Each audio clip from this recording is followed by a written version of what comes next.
Welcome once again, all you Warhammers and Warhammies, to the best episode of Big M's Power Hour to date.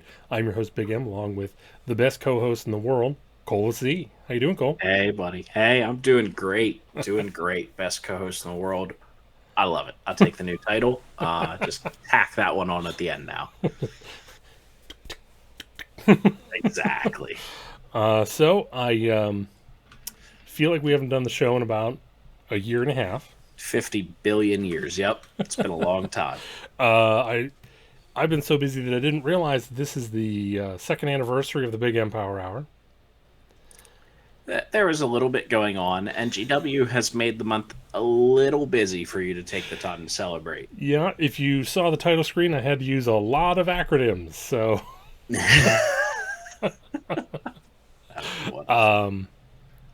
we got a lot to delve over. Honestly, since neither one of us play Lumineth or Tzeentch, probably not going to go balls to the walls with those. No, but we'll definitely discuss them some. Yeah, I definitely have a lot to say about them. A lot to say about the Sons of Bahamut book. I have a little bit better of an insight on that one, obviously. Right.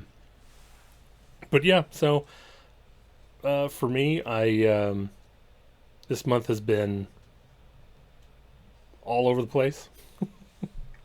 I feel you. I feel you. Cole, yours has been in one direction. Yeah, no, I went and I got married, and then I decided, you know what, I should start a new job too at the same time. It'll be fine. To It'll a be fine. woman, no less, huh? Yeah, to a woman, no less, my friend. Thanks. Jeez. Yeah, so last week I actually took the week off so I could paint for the Teyrathi Invitational. I managed to get 20 Dwarf Warriors done. Okay. Productive week. Yeah. Well, I was trying to balance actually taking some time off and trying to get some stuff done. So like Fair enough. Monday I went out to Neil's. Very cool. We got in we were whirlwinding it. So we started off with the fantasy, because he hadn't played basically since fantasy.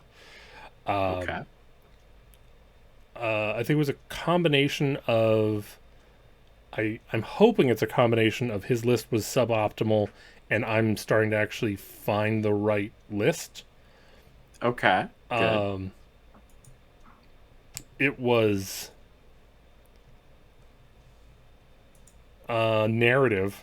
Narrative. Very It narrative. was narrative. Understood. Once again, my war machines still have yet to produce. It's like they do like just enough for me to go, I guess I won't take them off the table yet. Gotcha. No, I understand. The cannonball bounces at just the right time, and you're like, I'll tell you what. So for me, I have one cannon and I have one organ gun. okay. The organ gun is the one that produces. I agree with that, especially if you get lucky whenever you load multiple barrels and that are loose. Yeah. Turn one, I roll. So basically, for people that don't know, whenever you have an organ gun, there's an artillery die. I don't know if you've ever like seen it in your hobby shop where it's like it just has even numbers on it and like an exclamation mark. So the exclamation mark is your miscast or misfire or whatever. And so what you do is you roll two of those dice and you add the numbers together, and that's how many shots the organ gun gets. And then if you get explosions, then it's a bad thing.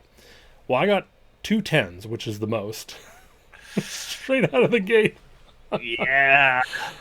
So that put Neil on the back foot there, and That'd do it. yeah. That would do it. Yeah. However, to be fair, I never even got my Iron Drakes to do anything. Which is so agonizing because they're so frustrating. Because I put there's an ability on there called Banner of Slowness, Okay. where you only charge with 1 dice. Okay. And when you declare a charge, I get to shoot at you whether you make the charge or not. Okay, that's pretty cool. Yeah. I like that. So again, I'm really excited to see what everything does. This is my first time using hammers. They were super fun. Yeah. Um, the big issue that I had was like, so all in fantasy, it's not a you go I go in combat. It's everything at top initiative goes, and then next initiative. And so dwarves are initiative 2 across the line, so they always go Okay. last. Yeah. And so Yeah. like, even though the hammers do enough damage to take almost anything out, Mhm. they are pretty durable. They're not durable to hold up against really heavy hitting things. So like I went Right. The into whole world going against them right. first. So Yeah. I went into Neil's sword masters with them, and before I got to attack, he killed off out of 20. I think he killed off like 12. Ooh. Okay. Yeah, you weren't gonna win that combat. I mean, I still ended up winning. It was Oh. they Okay. were that they were that strong. It's Very nice. yeah. Very nice. Yeah, so I ended up winning that one, and then we switched over to 40K because I wanted to try Votan, where I learned a lot. Good. I Good. I'm learned glad you learned things. I learned that 40K should not be played at 600 points, Yes. That is um, also a true statement. and I learned that the nerfs are a little more brutal than I thought. Oh. Okay. um, Okay.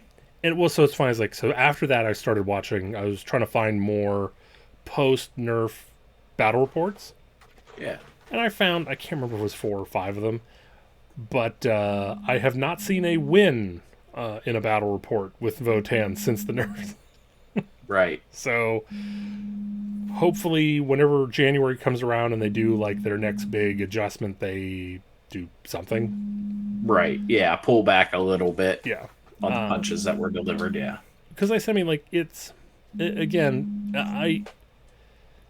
I'm honestly I'm starting to think because we tried the guns that I had I had equipped because I don't have the railgun on there. Okay.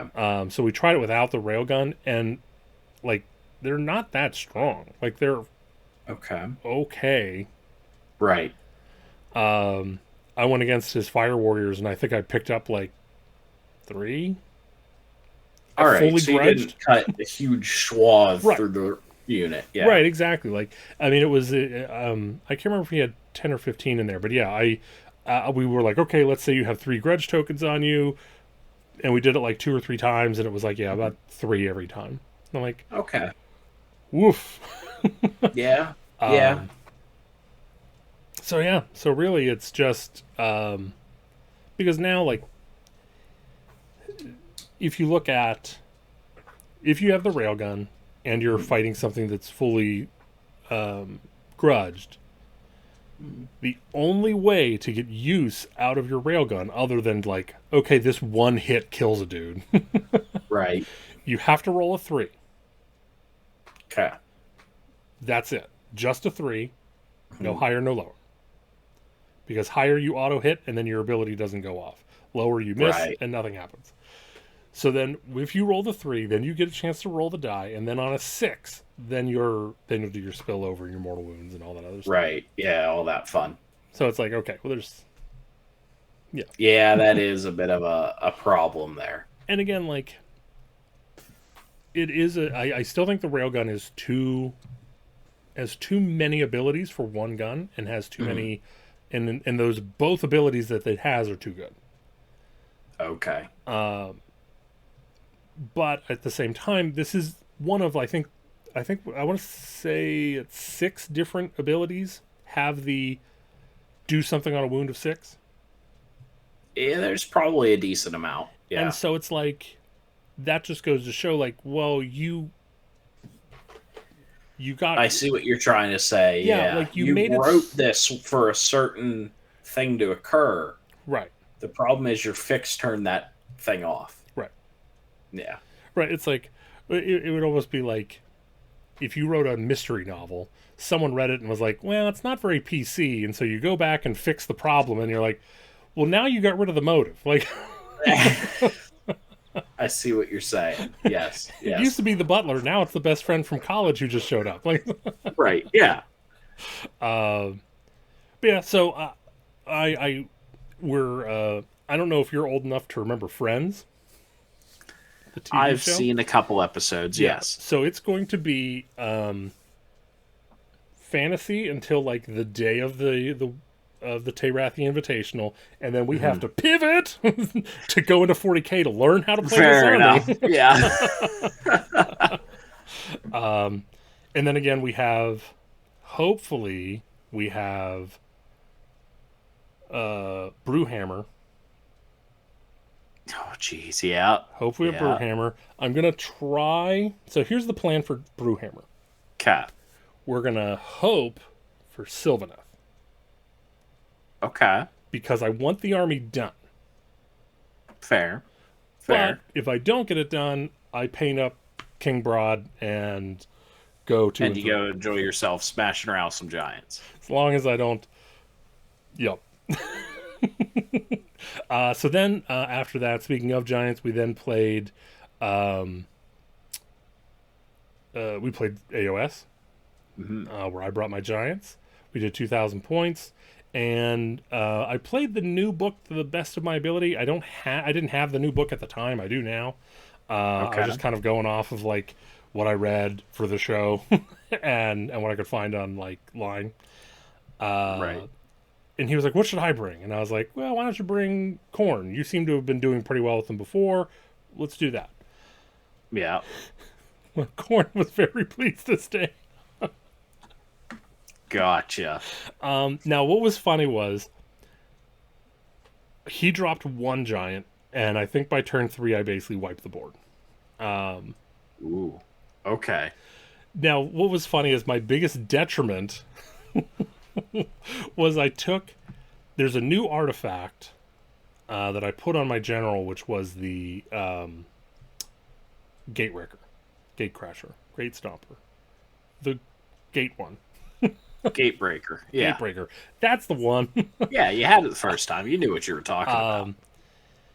So I gave him an artifact where it gives him the ability to bounce a mortal back whenever I roll a 6 to save.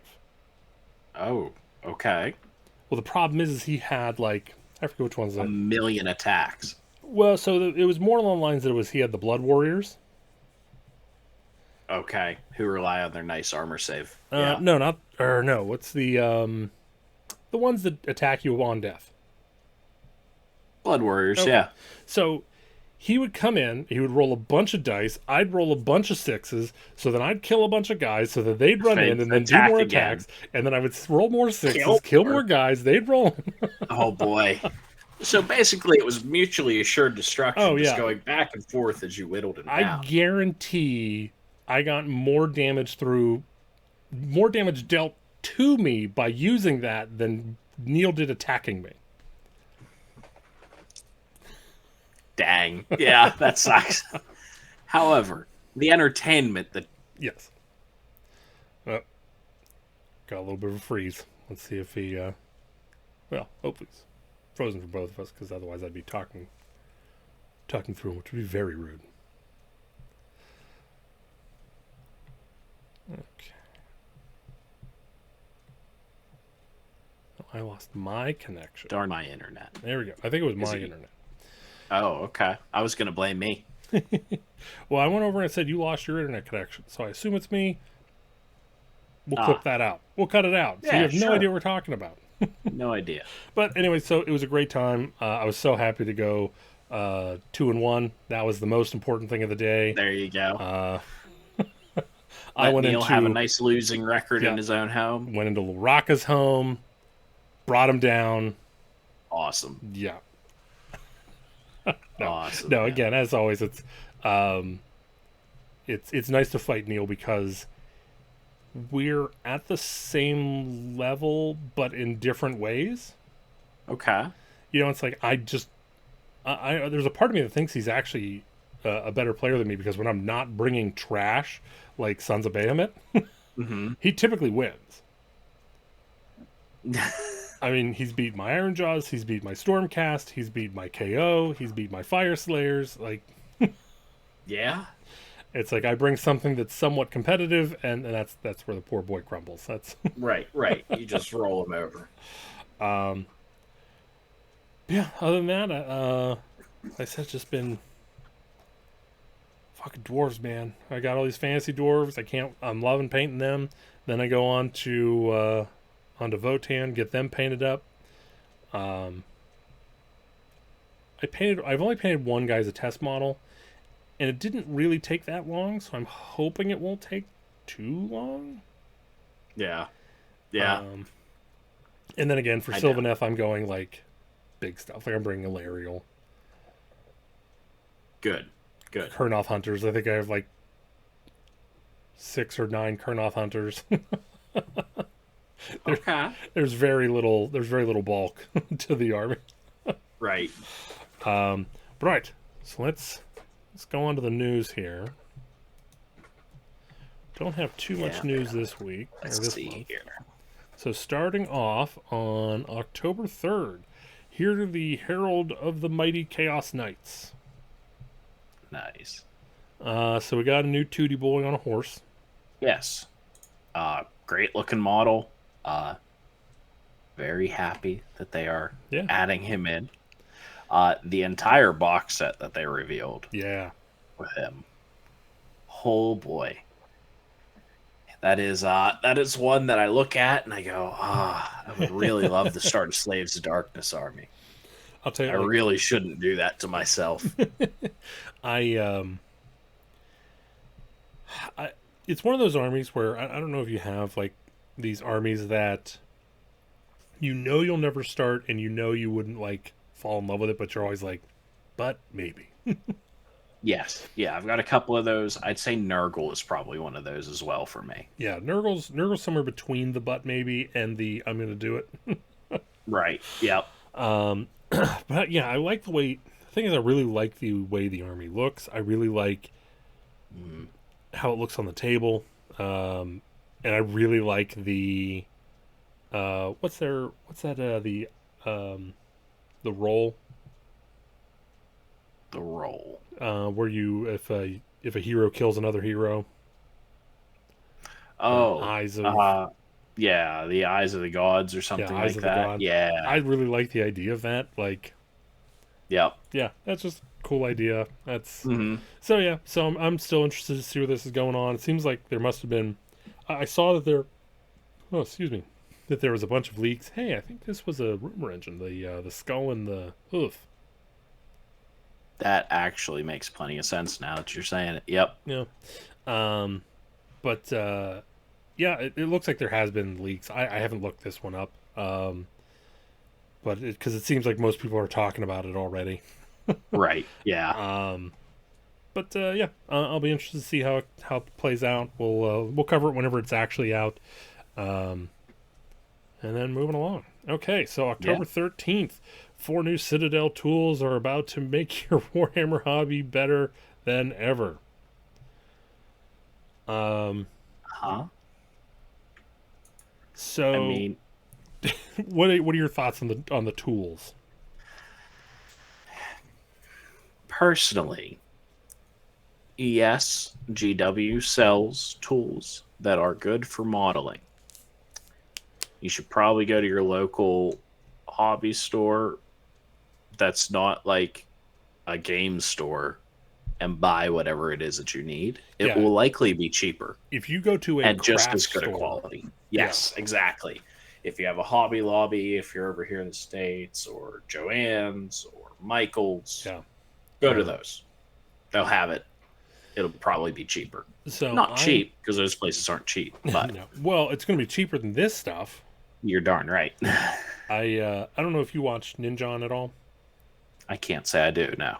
So he was doing a review copy of these, and like he was reviewing it before the prices came out, and he was looking at the nippers, and he was like, if these were like, I don't know, $25-$30, that wouldn't be bad. And yeah. Well. Yeah, I mean, so that's what are they right now? $50. The time 50. That's what I thought. Okay, yeah, That is way too. right. That's highway robbery. That is I mean, such an insane price for cutters. Like yeah. so, another hobby that uses those a lot is Gundam models, and Okay, there's a company in Japan that makes a pair of nippers called the God Hand, okay. which almost cuts flush. Oh wow. Okay, And they are released at $60, and you can find them typically like resale for 80. okay. If you're gonna go 50, you might as well go 80. That's Might as well spend the extra $10. Yeah. because so I bought the drill, the mold line remover, and the cutters. I didn't buy the knife because they weren't they refused to ship that to you. I don't know if it's something they couldn't do or what, but Yeah, that might be some sort of international law thing. yeah. I don't know. Well, again, it's coming from Tennessee, so Oh, never mind then. I have no excuse for them. so one of the things that drives me a little bunkers is Mhm. you see the black part. Yes. So I thought that was going to be like a rubberized grip. It's just It's just plastic. hard Yeah. plastic. Yeah. So I haven't used the drill. I don't really use drills very much. Yeah. I don't care that much. Yeah. I love me some mold line remover. This one's very thin. I Okay. like the handle actually folds to your hand a little bit better than the old one. Um, Okay. the thinness does have me worried, and I have seen reports of them bending. Oh, So, okay. and then I haven't really. I use the super fine detail cutters a little bit Right. just to test them, and they seem to be just as good as my like $20 cutters I I was bought gonna from say I eBay. So, just reached into my desk drawer here and grabbed my like $15 cutters and I'm comparing them to what I'm seeing in the photo. I'm like, these look really similar, but the grip is rubber and not plastic. right, So that's the other thing. Well, again, like the old nippers, I hated them because they of the metal grip, like they just right. slid out of your hands. Yeah, Now, you I'll tell you what, one of the best cutters I've ever used was GW puts out a sample starter pack that has Mhm. like a couple paints, some like one or two brushes, and it comes with a pair of cutters that are very small. They're Mhm. awesome. Oh geez, They're that's what you want so boxed up to good. be sold to you, huh? And I'm like, oh, the one that you just kept, Yep. the one that you just gave away for free, basically. Yeah, that Right. makes Yeah. sense. That's the quality one. And then, but yeah, like I said, we'll use the mold line remover here in a little bit. I have some stuff to build whenever I get over some painting. Yeah, honestly, like with Vince's most recent review on the oh, what the hell's that thing called? He did a, review on a powered hobby drill, Oh, okay. and he said that it's real slow. The torque is really nice. It's very smooth, and it just like goes right in, no problem. Very nice. Again, just look up uh, Vince Ventrolo's channel. It's within the last month. Same thing. I think John Tron did, not John Tron. Ninjon did a review on it as well. They both loved it. Very Um, nice. considering that it's like I think $20 more than this one, might as well. Yeah. All right, so moving along, October 14th, the Old World, Orcs, Bretonians, Tomb Kings arrive. So Yeah. we just get artwork, but at the Right. same time, it at least So confirms two dead armies are coming back right. Yes. and orcs. Hmm. I didn't know we were like questioning orcs. Now I do say like I Right. always thought Tomb Kings were interesting and kind of a fun army. Yeah. But man, seeing that one piece of artwork, I'm like, oh, I could do some Tomb Kings. Yeah. It was one of those things I've always really wanted to paint skeletons, but I don't know. I think of all the skeletons out there, Tomb Kings for me personally, I think are some of the most boring. I don't know why, but I'm glad you enjoy them. And I'm glad a lot of the community from those days really Yeah. enjoyed them. I mean, honestly, for me, I think it was the Sphinx, Okay. the Okay. Necro Sphinx. I'm like, it's such a, I don't know, it's so unique. is what I'll Yeah, say. Like, yeah, yes, it's Egyptian. Yes, but like combining the two. I don't think yeah. there was any mummies, which I think is disappointing. Fair enough. All right, so here's one for you to bounce off of here. So we have October 17th. Adelan Rough Riders bring horses to a tank fight and win. Awesome. What do No, you think of the I new Rough Riders? the new Rough Riders, especially when you compare to the old ones. Oh, I am so in love with them. And honestly, as a unit, I just love the concept. Way back, I want to say 2013, I went to an Adepticon with a group of guys. We did the team tournament, Yeah. and one of the guys on the team was running 15 Rough Riders. And it was just a joy. Every game I got to be paired with him. Just tried to do everything we could to set up a screen to protect those Rough Riders and get them in there to punch whatever it was we needed gone. Because when they hit, they were very strong at the time. Yeah. I loved them. I mean, honestly, the concept is just too amazing to not Yeah. refresh. Gotta say, I'm not 100% on board with the helmet. Yeah, the helmet is probably the one thing that I am least excited about. The idea that it comes and straps around the jaw when basically nothing else in the Imperial Guard does. Well, I'm looking more Um, like I was like, okay, oh, the fur and all that. oh, it's very Mongolian. Are we allowed to Yes. do that? Did we get permission for that? Hey, just remember, if you truly have a problem with it, that is probably going to be the easiest head swap Oh, that an Imperial absolutely. Guard player will ever Absolutely. make in their entire life, Easier than because the. they'll have way too many Oh yeah. sitting heads Oh sitting yeah, because around for the they other love kids. bringing down helmets for that. Oh yeah, no, I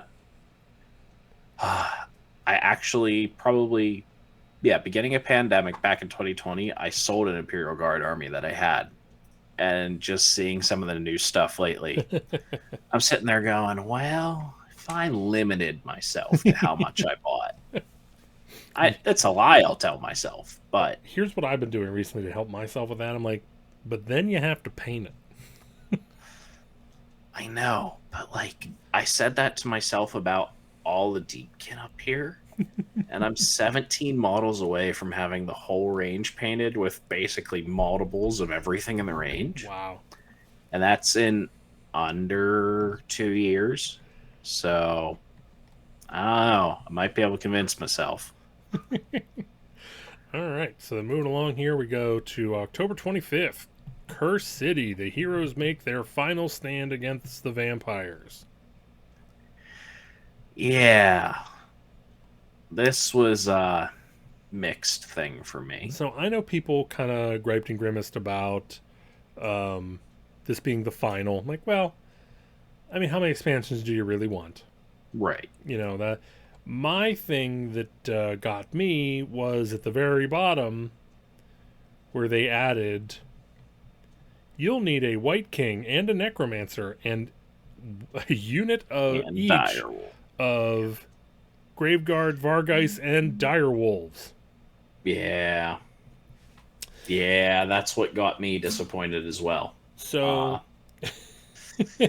so let's do the couldn't. math here. So I brought up. Oh no. Okay, so Curse City is $199 and comes with. Where's the description? Oh, 60 push fit Citadel models. Huh. 199 60. Okay? So then we came out with Curse City that's already out of the stock and no longer available. Good job, GW. And for that one, you need to buy Lady Anika. $35. Then you need to buy Radikar. $55. Then you need to buy a Vampire Lord. $33.50. Then you need to buy Kritza. $35, who has not been back in stock since the expansion came out, along with Felbats that have not been in stock since the expansion has come out, which brings us to $263. So, assuming Nice. that the next expansion is the same thing, we're going to have $50 for the new expansion, plus 1650 for the new White King. Well, the new White King, but then another 1650 for the Necromancer, plus 55 for Dire Wolves, plus 50 for Old Ass Graveguard, plus 55 for 3 Vargeist, giving you another $243. Yeah. So if you want to Yeah. go and get everything, that's $243 plus 635 $263.50, along with, we won't even do the taxes, $199.99, bringing you to a total of $706.49 to play a That's like board a game. board game, right? Yeah. What the hell is wrong with you people? I knew you weren't going to be happy when I wasn't happy, but How can you yeah. wake up and look at yourself in the mirror?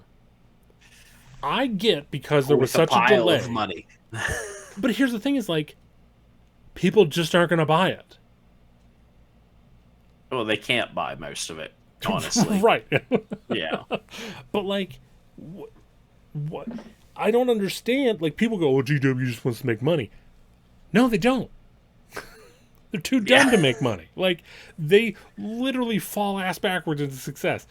All they had to do to make this successful was release keep them in stock for more than pre-order, Yeah. and two, just release. Here's the box set by itself for $50 with no bottles. Here's a box set for $120 with the models. Yeah. It's probably 'Cause- all it needed to be done. Because I'm sorry, I have no problem buying a $200 box, and then a couple months later buying a $120 box, and then a couple months buying a $120 box. Yeah. We're in the hobby. That's normal for us. Yeah. Sadly, yes. But to then have to buy $200 worth of models individually every time you release a box set, that's insanity. Yeah. No, that is too much. I'm going to say, if you're on the fence, for me, do Big M a favor. Don't buy this. Don't buy it. Yeah. I'm not going to buy it. Moving along. Yeah. Well, we have a battle scroll, so we'll move on. We'll come back to the battle scroll. Okay. Right. So, what do you think of Lord Solar Leontis? Don't know. Have you seen it yet? No, let me look at him. This is October 31st. 31st. So he feels like this man belonged in Age of Sigmar, Right? but took a wrong turn somewhere. If you want my honest opinion, if his horse wasn't obviously mechanical, now that the more I'm staring at it, Yeah. which his horse might have just tripped and became mechanical along whatever strange trip he took to get here. I think honestly, you just ask Alex, hey, can you cover up these bits? Great, could you cover up some rivets for me? We're done here. Okay, cool. I mean, is it a cool looking model? Heck yes. Does it have Napoleon vibes? Yes. I'm on board with you. I think this is an amazing centerpiece model for Cities of Sigmar. Yes. Yes. Give us generals who can be mounted again in Cities of Sigmar. This guy will just get slotted in. As your center model for Astra Militarum, it's a choice. It is an option. It's I kind of suppose. bizarre. Again, it's really cool looking. It is. Let me see. Oh, did you scroll down to the bottom of the page What do we got? to see the cover of the Astra Militarum Codex? I mean, okay. That That All really right. screams Astra Militarum, huh? Pretty Yeah. representative. Yeah. That is I don't is there even a gun in this entire cover? I don't know if there is a No. I think he's got like it looks like he has a flintlock on his head, Yeah, he's got something on there, but yeah, but which again makes me go, Cities of Sigmar? I know there's a 0% chance, but what I'm hoping is this is the collector's edition cover, and the regular cover is going to be just a bunch of Astra Militarum screaming coming out of a tank. Probably not. No. But I would also hope for the same thing. Because honestly, the rest of the resculpts for Astra Militarum, just like the Rough Riders, been in love with all of them. Yeah, top notch for everything else. Yes. This guy just feels out of place. Yeah, he does. Like, Took the wrong term while he was serving Sigmar. That's all it was. How they made him like all gold and everything. Like, Yeah. Shoot. I'm surprised they didn't sneak a twin tail comet in there somewhere. It might be. It's under the cape around his back. Yeah, he has a tramp stamp of the twin tailed comet. All right, so before we get into the battle scroll, let's go ahead and just dive into our rumor engine palette cleanser here. Sounds good. Starting October 4th. This one's interesting. Personally, some form of death model. I don't know if, well, just like you and I were discussing earlier, the Necromancer model is kind of old and outdated. It is lower in price these days. Yeah. We just checked at $16.50 Mm-hmm. just before we started recording.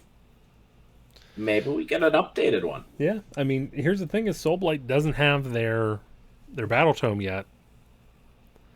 Yeah. So this could be their hero.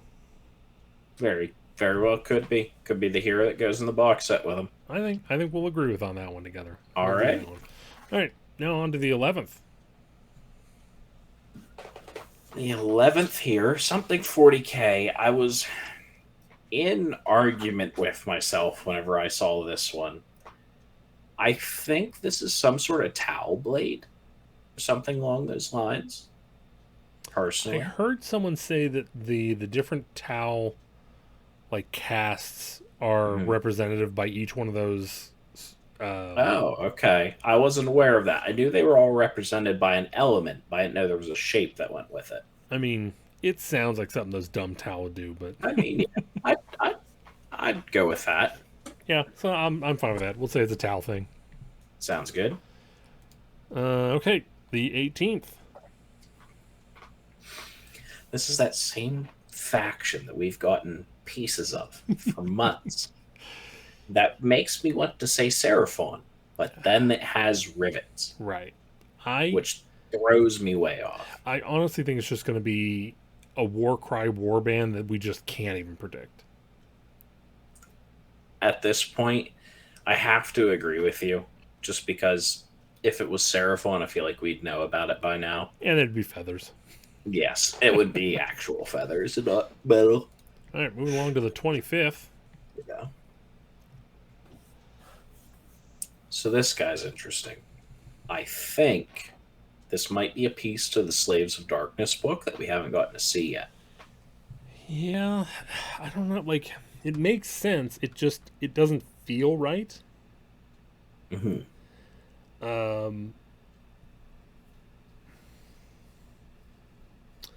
I wonder if it is because a part of me is wondering if I don't know.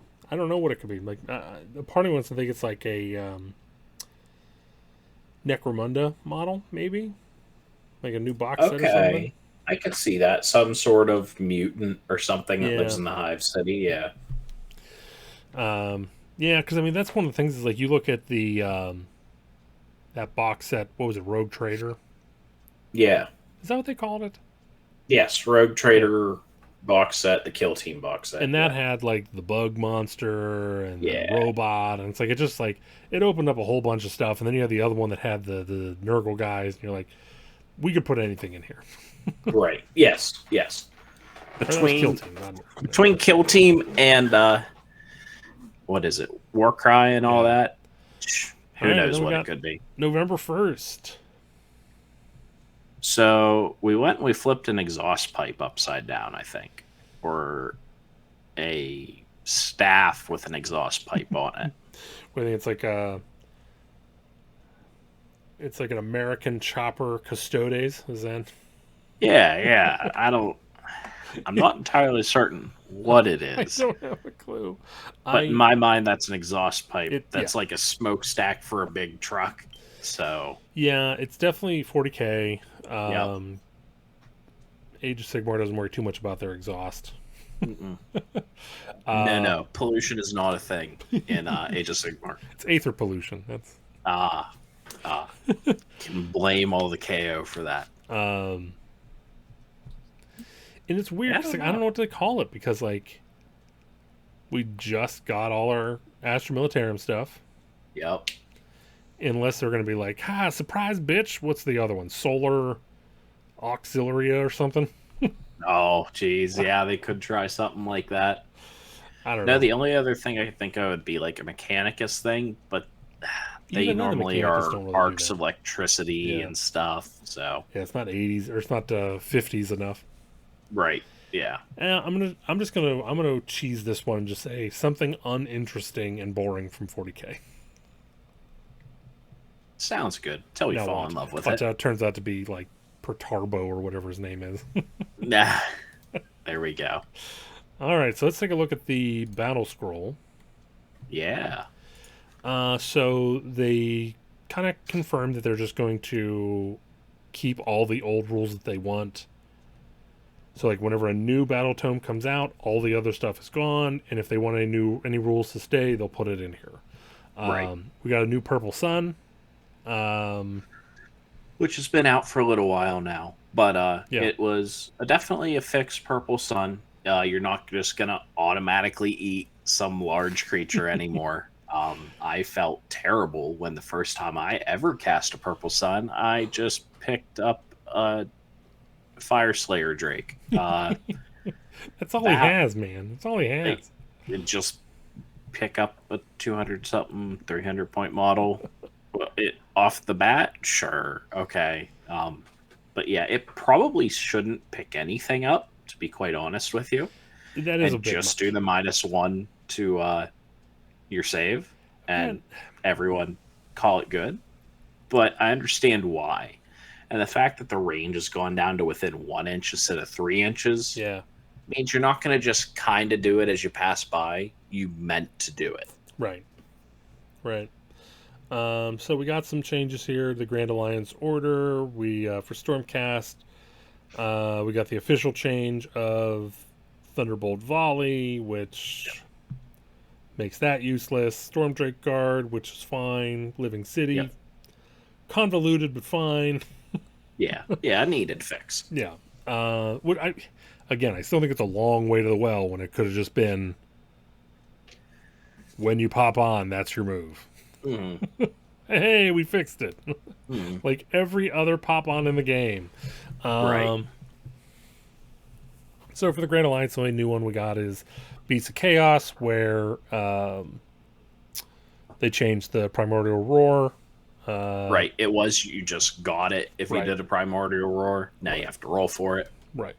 As it should be. Sure. Let's see. I don't Nothing think new. that's the reason they're doing so well, but that's okay. I mean, it's not hurting anything. Let's put it that way. That's fair. That's fair. Nothing new for Grand Alliance Death. For Destruction, we have the Swamp Kala Shaman and Potgrot. Remove the text that says instead of attempting to dispel an endless spell or cast any spell.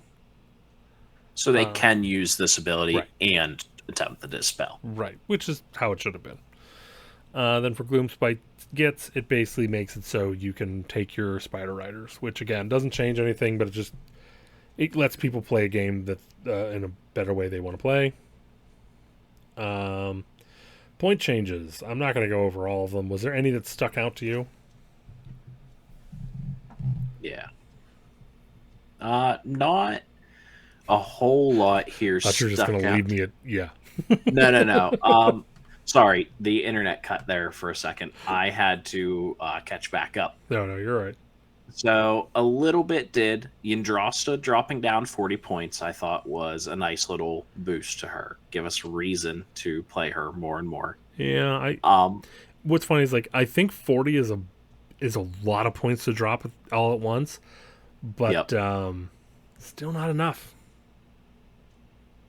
It'll be interesting. I feel like her bringing models back helps a little bit with any sort of points that you do have to pay for her. Yeah. Um, it's Yeah. a harder thing to set up, but it's good. Now I'll tell you, like, I think a lot of this is really cool. I like seeing the dragons finally drop. I think 50 Yeah, points is a significant chunk. yes, it Um, is. I hope no one continues to take them, so we can maybe get maybe another 50, Right. maybe another 25. I think Uh, I think you can actually make an argument for vanquishers now. yeah, I think there's a place for them. The base annihilators, the ones with the small hammers going down 20, is a nice little change as well. And Stormcast, The I don't think it's enough to make you take them. you You were going need to build with them anyway. right. I mean, whenever it comes to the annihilators, you basically need to change their war scroll. Yeah. You need to change their role because unless you drop them to the point where you can take two for every one annihilator with Grand Hammer, Right. no, it's not going to happen. Yeah. Yeah. Same thing with Vigilors. The Vigilors probably need to come down. A Maybe. little bit. I think we're getting close at 170. I mean, I would probably consider them at 160 or 150. Okay. I would maybe take a unit of one. Hold on, let me double check, see if they are units of 5 or 10. They're probably 5, They're units of 5. which Yeah. is really not.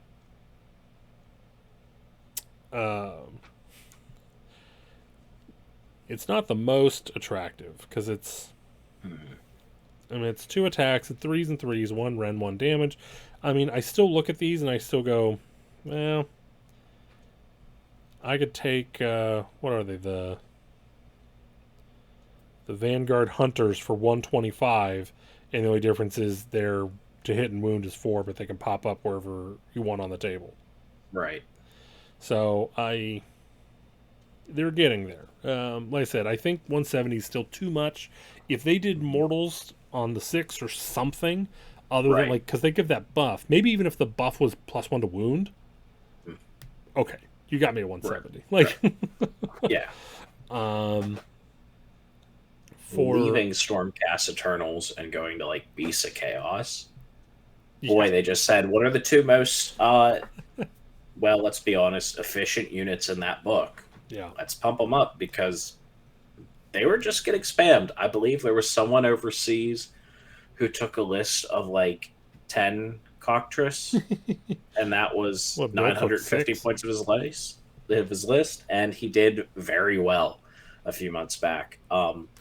Also, Dragon Ogres, tell my buddy Brad took those down to NashCon, and I got to watch them in action all weekend. Boy, at 125 were those really good for 15 wounds. Well, I'll tell you right now, they don't do very good against a block of 40 zombies. That's yeah.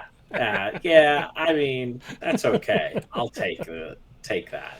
But probably good changes that won't hurt too terribly much. I hope, because I do like the fact that Beasts of Chaos have actually been getting their time in the sun. yeah, They need it. yeah, I agree.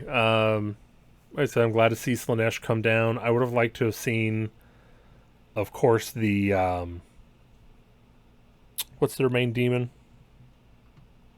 Oh, I cannot remember either. Because I just asked geez, for it. we're terrible at this.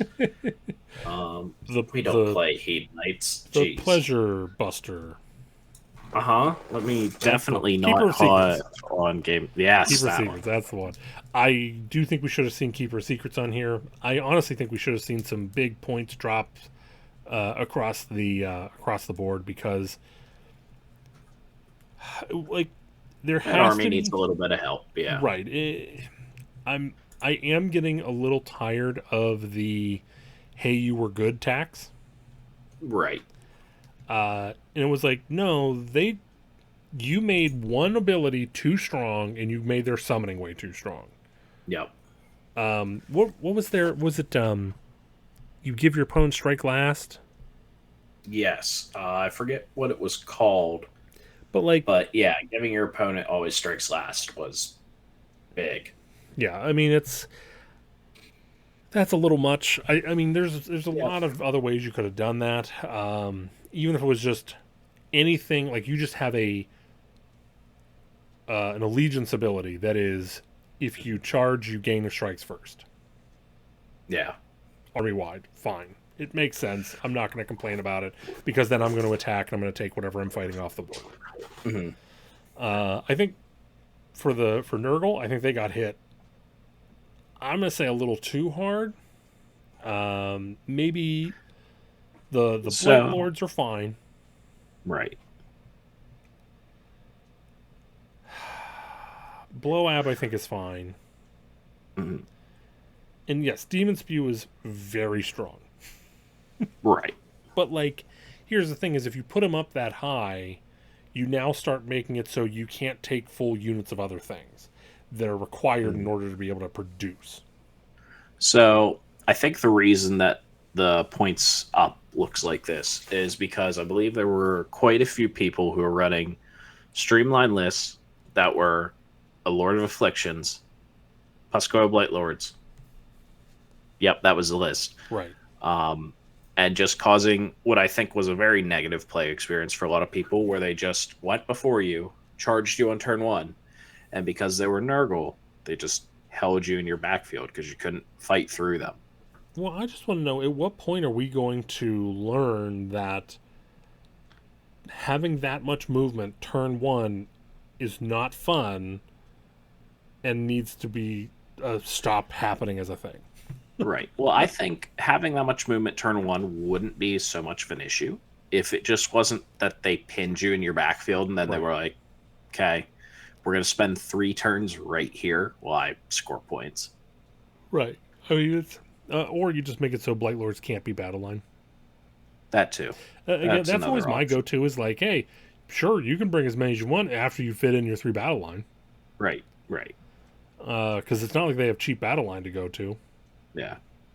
Um, the rest of this uh, battle scroll is all like, hey, what are the armies that aren't doing well? Right. Let's Right. give them the points break that they deserve, which I am here for. I Uh, I'm happy to see the incarnate go up. I cry a little bit because I never got to run the list I wanted to using the incarnate, Well, I and said, I a mean, and a greedy part of me might still try and fit it and make it work. again, I mean, I think right now the current state of the game is like, tell me you either don't know how to play your army or tell me your army isn't good, and you just see an army list with a purple sun and an incarnate. I'm one of those people. Right, There's Mr. Crutch. All right, yeah. that's Okay. I. Look, That is a I, that's called a pointed comment. yes, I understand. I understand, but I'm still going to cry a little bit. I understand it's good for the game, and it probably did actually need to happen. What's that like? Can't argue against that. I'm still going to be upset about it. The thing that drives me nuts is like the incarnate is so annoying to play against. Yeah. Like it's okay, I have to fight your army, and I also need my army to fight this incarnate or figure out a way to stay away from it with its insane movement. Like Right. it, So the more fun thing, which I was able to coach Ben on our way down the NashCon earlier this year in the car, is if your opponent is bad and doesn't read the Kronspine rules well enough, what you do is you just kill whatever it is attached to, especially if you can do it turn one and shooting, because then it's probably within 3 inches of something else in their army, and they have to fight, and they're not allowed to retreat. And he was able to do that with his Beast Army whenever he threw a unit of Beastmen into the backfield just to kill this guy. I mean, personally, if you ask And me, that's entertaining. I feel like whenever you kill, you should do like some back and forth where it's like, um, if you kill the hero that it's attached to, it goes away. Ooh, that is terrifying. It's just gone. And then that way you can keep it at 400 points. Now, the trade-off is as long as the attached hero is within 3 to 6 inches or whatever you want to call it for of the incarnate, it gets, I don't know, +3 wounds. Just And counted as level 3 the whole time if it's that close, yeah. yeah, I mean, like the hero gets +3 wounds and counts as having Lookout Sir, and then the incarnate is always at level 3. Jeez. Okay. Okay. Like, or can attack as if it were at level 3. And then that way, okay, all right, now we're talking. Right. Right. Now you have a very strong piece that has a weakness, and I can get it off the board. Okay. The last thing I want to comment on this is I love that poor Orc War Clans. To be fair, the poor Bone Splitters who had a singular list. It was a good list. It was a fun list. Just run a crap ton of big stabbers, and your Prophet, who was a mortal wound machine gun. Yeah, those all got hit. Like everything that was in that list just got hit. I will say, understandably, but still. I will say that these points to me do say, guys, come on, stop playing this army. We have 2 other orc armies for you now. Can you please stop? Like, Yeah. Well, see, the other thing is that, like, I also think that Ironjaws as an army is still good right now. yeah, But those didn't get touched at all. no. And on the other side, the Cruel Boys, even after all these adjustments, still bad. Still bad. Still bad. Still bad. Yep. Again, honestly, you could probably just get to the point where you just get rid of points and you just say, you can take up to 4 of these guys and up to 5 of these guys, and you could do that and reinforce Just them all. fill the whole list out as much as you want. Yep. It's still not good. Still not going to win. Especially if there's a incarnate with a purple sun there. Purple sun running around and just wrecking you. Yeah. That's true. So what do you think anything of the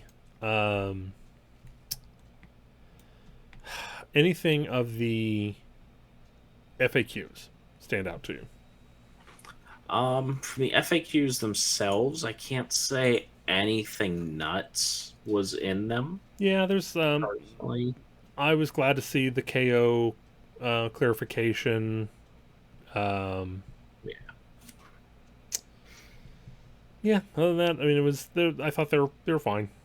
Yeah, no, it was all pretty obvious, just double checks. I didn't see anything that was off the wall or felt disconnected in all of that, which I was happy to see. Was there anything in there that...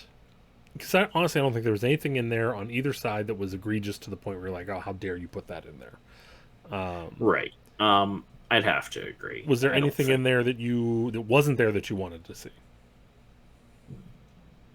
Yeah, well, in just the regular FAQs or just the anything that covers? In the battle scroll? As a Teamkin player who will forever say, if I had enough points to get one singular more unit in, I would sit at the top of all of that. Let me just have one thing and take the turtle away from 500 points, because if my options are still a turtle for 500 or an incarnate for 480, it's not a choice still. Yeah. I'm taking the incarnate. Right. Well, so your buddy ruined it for you when he took the 2 turtles and got Rick. I know. That was a long time ago at this point. Well, we are in a completely different edition. I understand that we can't let Slaanesh go. Let the Sins of Deepkin go. All right? It's over. Okay, so moving along here, I think overall, it's fine. Yeah. The only thing I think I wanted to see in there was, again, maybe a little more of like some nudging down with the Stormcast, because now that we know what defensive actually means in 3rd edition, we can say that they are a moderately defensive army. Yeah, no. unless you're rolling hot, and then at which point, if you're rolling hot, you're never taking them off. Right, right. But like, I would have liked to have seen um, the new guys, the new spear guys, whose name I'm completely blanking on. I want to say Vigilors, but that's the name of the bow guys that we were just talking about. Oh, The no. Vindictors. There we are. There you go. I would have liked to have seen them come down 10-15. Yeah, they could have come down. I think also the other battle line, not Liberators, starts with an S. Geez, I should look these up before I open up my mouth. So let me think. As far as that goes, you have. I mean, you got the. Yeah, I can't think of another. Give me a second here, because I have like 40 of them. That's the only reason I'm remembering. Sequitors. There we are. Sequitors. Oh, yeah. You Yes, could have they're burned. at 45 points for 5, which is more than the new box set guys. And you know which ones you'd never see? Yeah. Honestly, like, there's. I think if you would have put them at one. You can make them even with. For them, I kind of feel 130 because you can get some gas in the tank for them still. If you let them build up. Maybe. I don't know. They just feel like a worse version of Vindicators, personally. Even if they were the same amount of points, I feel like I'm going to take Vindicators first. Just for the higher armor save and the ability to do mortal wounds. Yeah, I could see maybe 120, 125. Yeah. Yeah. I mean, that's kind of the problem. I don't think you go any lower than that No, because no. you don't want to get into Liberator space. Right. Well, again, I think Liberator should go back down to 100. I think you should put the Hunters down to like 115, 120. Right. See, I think the reason GW doesn't want to put Liberators down to 100 is it feels like they would just be the tax you would pay, the 300-point tax you would then pay to play other things. Well, there's the other idea I have that they would never do in a million years, where I go, you actually bump them up to like 130, and you make them a unit of 10. Boy. 130 might be a touch low, but I understand where you're going. 135, 140, you know. Like I said, I don't want to go too high because then you'll never see them anyways. But like, right, they're not so good. No, they really aren't, and I don't think they're meant to be. They're meant to be just a good battle line troop that can hopefully slow something. See, the problem is, I think if you did that, you would have to put an addendum on there that you can only reinforce them once. Yes, yeah, you don't want any 30-man blobs of Liberators running around. Even if you did a 10-man and then a special thing where when you reinforce, you only reinforce by 5. Okay, yeah, possibly. I could see that, and then that would be, and then you have to change points a little bit, but you'll get a little 40K on that one. So yeah, we'll go back to good old second edition where you had point cost / point cost. Yeah. Well, yeah, like I saw somebody who ran 3 blocks of 20, or not 20, of 15, 2 blocks of 15, and you just could not move them. That's quite all right. That's what they're meant to do. Right. They aren't going to get rid of you at any point, but well, so like on top of that, so especially when you put them in a storm keep, because at the end of, if they're within a on top of you charging them and them doing D3 mortal wounds to you, if they're still around and you're by an objective, they do another D3 mortal wounds just for being alive. Oh, very nice. Yeah. Very nice. So yeah, there could be some fun there, and I think people would be really shocked to see what they could do if you could get their numbers a little higher. Good. If you could get them to a block of 20, yeah, I think it'd be fun. Yeah, that could be fun. Yeah, you get them a Mystic Shield plus all defense and everything. You could have the fun of, you can't move this. Right. Yeah. And then when you're done, we got some hammers for you. Exactly. And 4 of them are going to hit. Yep. You might take a wound. All right, so I apologize, guys. I don't have a presentation for the Battle Tomes. So Just gotta have to We'll deal. just move through. Just gotta have to It'll be deal. all good. And just be glad we're not taking like a 40-minute nap break. I'm Yeah. down. I'm ready. Yeah, we can do that. So how much have you looked up the Sons of Bahamut book? Sons of Bahamut have probably been the book I've looked up somewhat the most. It seems like a fun book. Yeah. The idea that we're going to be going and suplexing big monsters and running around just chucking things at people and hoping for the best. I mean, I think it's very fun. Um, the idea that your model count that you count as changes as you get hit. Which I think is fine. I think it's Yep. really been that way. I think that was a wonderful little change to help out armies that struggle with the DPS of taking them down. Against other armies, obviously not a good change, but Right. flavorful. I kind of like it that, well, he's on his last legs. Right, It's it doesn't nowhere make any near as sense. terrifying. Right. Yeah. Yeah, this book, I'm very torn on it so far. A lot of nerfs. A lot of, Yeah. not death by 1,000 cuts, but unpleasantries by 1,000 cuts. That's fair. Yeah. No. Yeah. I like the lower attacks, higher damage, even though it's less beneficial.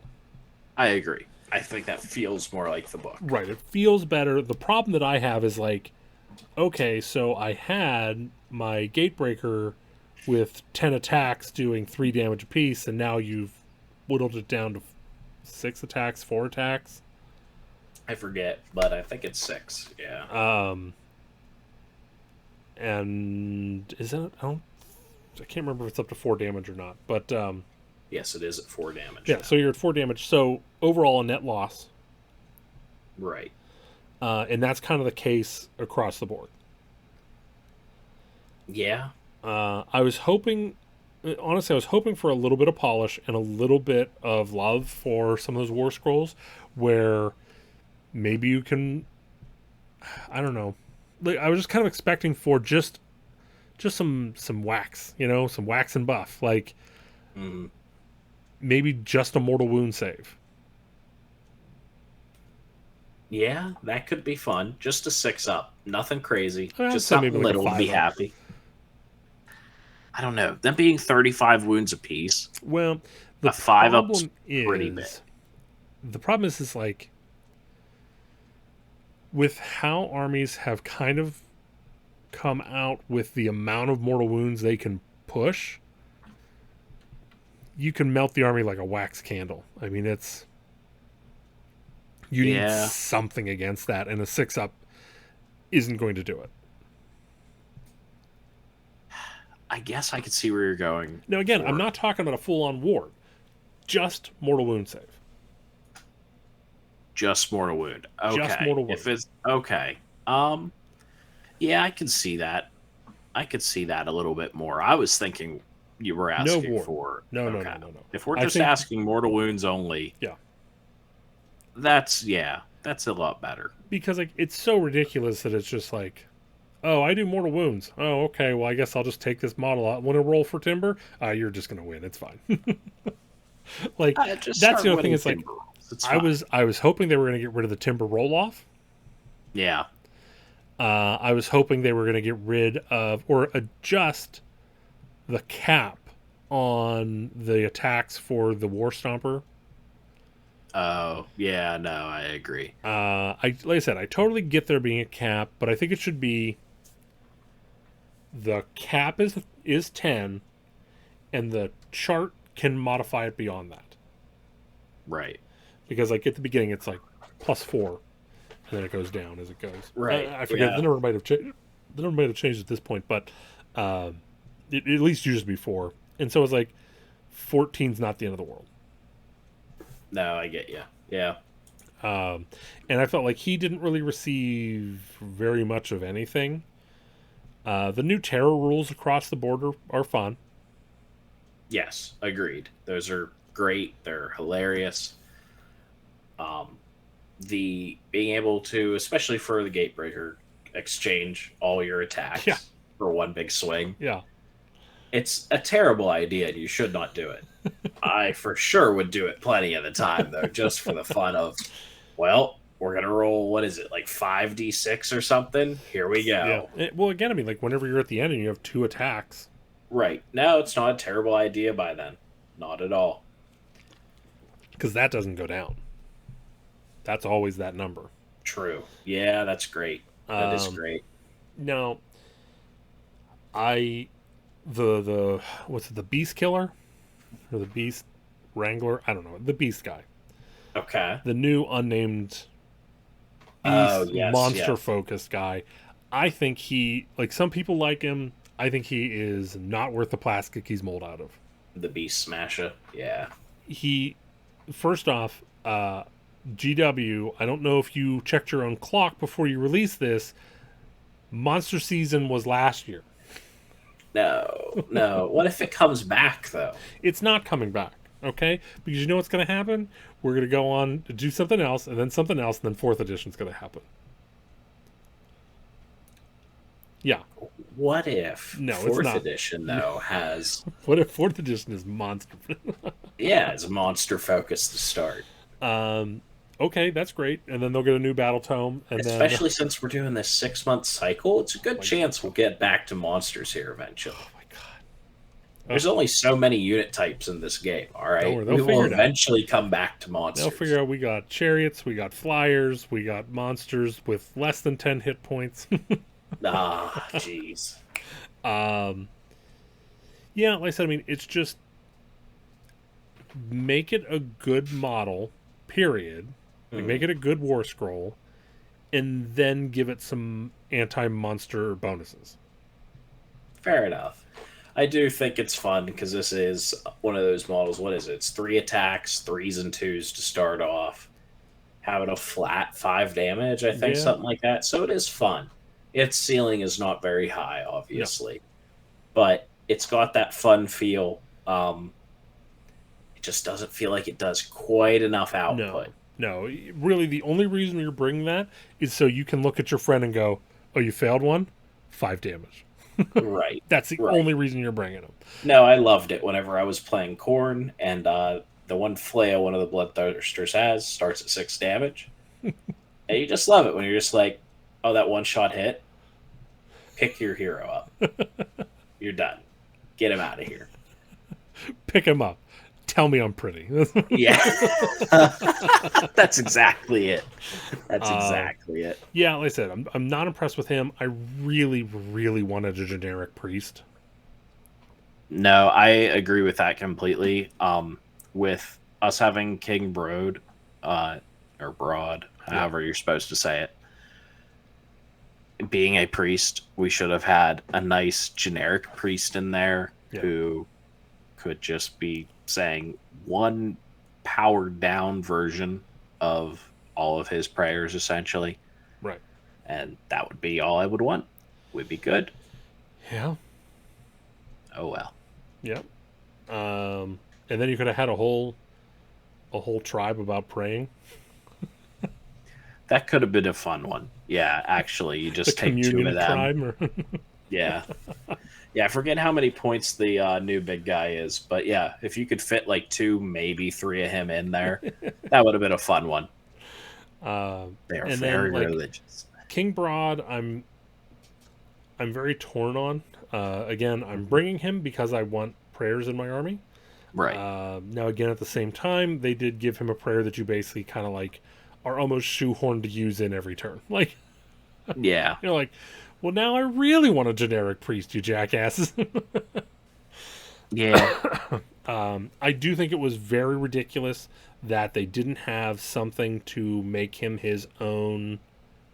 Like, they didn't give him his own tribe or a tribe that he could be a warlord of, or the general of, because the build with some gas that you can't do is Broad with a bunch of minis. Right. Yeah. He really doesn't work with them. Yeah, and that's kind of another thing that I was also disappointed on. The Man Crushers, they did not buff enough. If anything, I would consider them to be largely nerfed. Well, that's why they did drop in points. But I agree. But not They enough. I'd have needed that. Huh? Not enough. Yeah. I don't know how much more you can drop them though. Right. That's the problem. 150 Is like is they like if you go are. below that, you feel like you're The problem is they well, just they're need to be not. better. Yeah. They need to be better, especially considering that almost all of the tribe rules now are boosting man crushers. Right. And it's Yeah. like, oh, that buff makes them just subpar. Yeah. They You're right. are, yeah. I mean, they're so. I still like they are attacks, and it's Yeah. like the book is building them up to be your backbone, and it's like, no, attacks, They're just here right? to fill in gaps if you need to. Yeah. Uh, yeah, I don't know. I don't know what they were thinking with that one. And then, like I said, the new monstrous actions, Hmm. I think they're all great. Um, I but again, I'm like they're like, oh, now we have more monstrous rampages that you could do, so you don't run out like you always do. Here's one for that you can use in generic ones, and then here's two for monsters only. Yeah. You really hope you get that mirror, I feel like. Oh God, I don't even want to think about the mirror. This is like second edition Nurgle at this point. No, it'd be great. I think fun mirror would be these boys. Everyone's suplexing each other. They're throwing their haymakers at monster only abilities. I It'd be great. think I think they should have had one more monstrous rampage, and it would just be and stomp again. And Okay. you can take and stomp again as many times as you want. And it just does like I don't know. It just does something like less than like maybe make it so stomp does three mortal wounds, Hmm. and stomp again is D3 mortal. Okay. See, I think a fun thing you could do with that would have been and stomp again, and it would be one of the progressive rolling ones where it goes off for the first time on a 3 up. If it succeeds, roll again, goes off on a 4. If it succeeds, roll again, goes off on a 5. Well, I don't want to do that too much, but like it's just like okay, I've used all the ones that I can. I have Right. four more things that I have to choose, and I'm out. So it'd just Right. be nice to go okay, D3 here, D3 here, D3 Yeah. here. Yeah, and it helps out with the output that we feel like they don't have all that much of. Yeah. So whenever I was kind of describing it to, whenever I was talking to Chuck and Neil about it, I was kind of saying like, I feel like they wrote this book for the people that play against Suns, Yeah, and they you're didn't part of necessarily it. write Yeah. it for the people that play Suns outside of less attacks, more damage. Right. Yeah. The only problem is that I think it just doesn't feel right. It feels like you're not going to ever.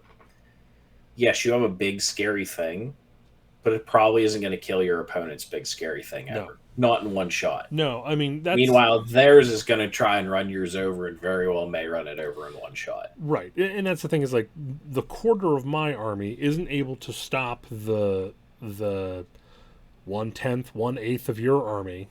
Right. Yeah. And again, that's kind of the problem, the inherent problem with elite armies. No, it is. It is. Um, Because if it's too good and it can just start deleting everything, right. Then you have the boy, knight problem you had with 40k.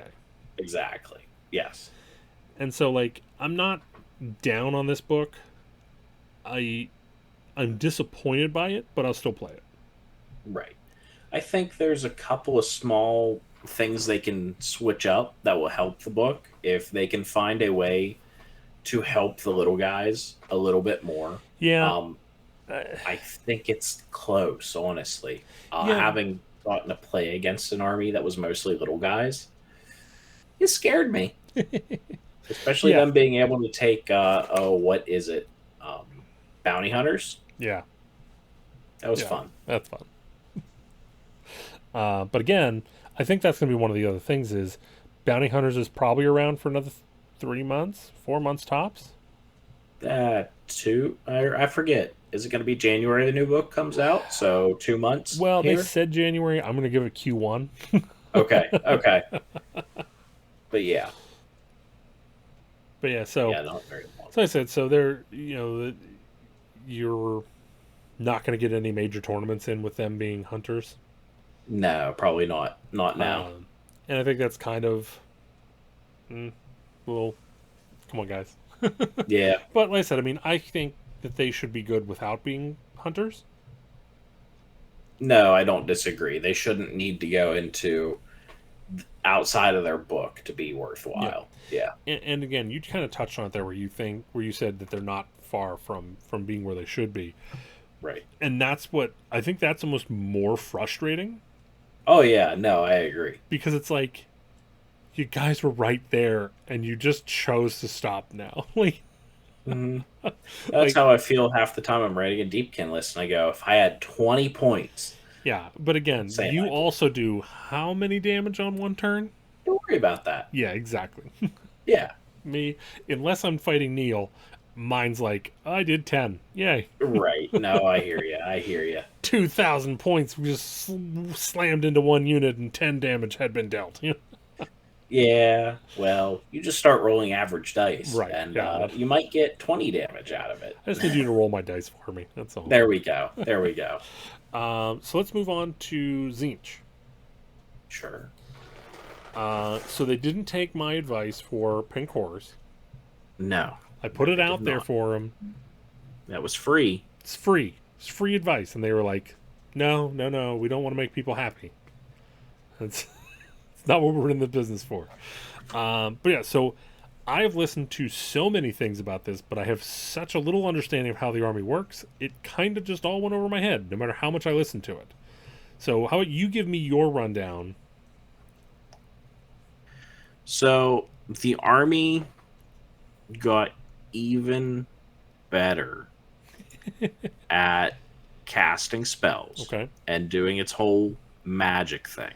I do think the endless spell, starting with an endless spell, is kind of cool.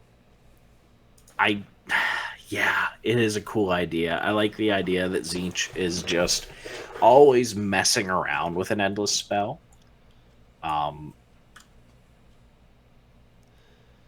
And honestly, just the whole concept of, okay, cool. I'm going to have that at the start. It's going to be all kinds of fun. The only thing I'm scared of is if they do start with an endless spell, boy, that's one less they have to cast. Yeah, yeah. And it scares me all over the place that they're just going to have some way, because I'm sure they'll figure it out, of getting that in my face immediately. Oh, yeah. I think that's exactly why we saw the mirrors go up. Yeah, no, I agree completely. Having mirrors just hanging out in the list, Yeah. boy, and somebody reaching through with a D6 mortal wound spell. Yeah. Well, that's why Yeah. I feel like what they should do is they should just make it so you have to put the endless spell down before turn one after you find out who goes first. Yeah, that would help. And then that way, take your shenanigans Right, right up we're your done Zinch with hole. it. Yes, yes. Now, it does look like they have. So from what I have absorbed from the videos I watched, Right. some people are upset because the old go-to tricks are gone, or at least toned down. Yeah. But it sounds like they've brought a lot of other things up. Yeah, I feel like they definitely have. It used to be you take the Lord of Change and I forget what the one Ograte guy was. The Thaumaturge Yes. Ogroid. Yeah, you would always take him so that the Lord of Change could cast his spell because the Lord of Change was better at it. Yeah. And just a few other supporting heroes to basically set yourself up to have a bunker in the back that was going to shoot a lot of terrible, gonna rip you apart magic out. Yeah. And then some screens to help keep it all alive.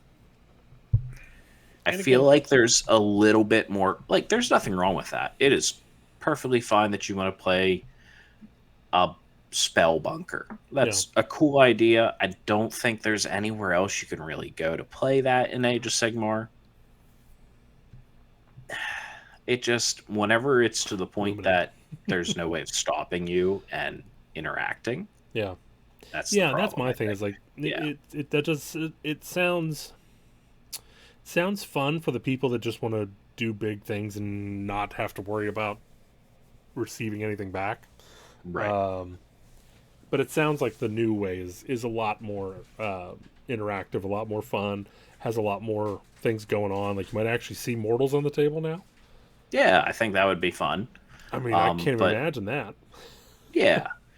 No, what was it? Brad, one of my local club mates here, he has been all over running the, oh, what are they? Starts with a K, Carrick Acolytes the whole time. Yeah, yeah. I think he has thought they were a mixed bag, something that could be run between them and Zangors. I think actually Zangors might have been his bigger.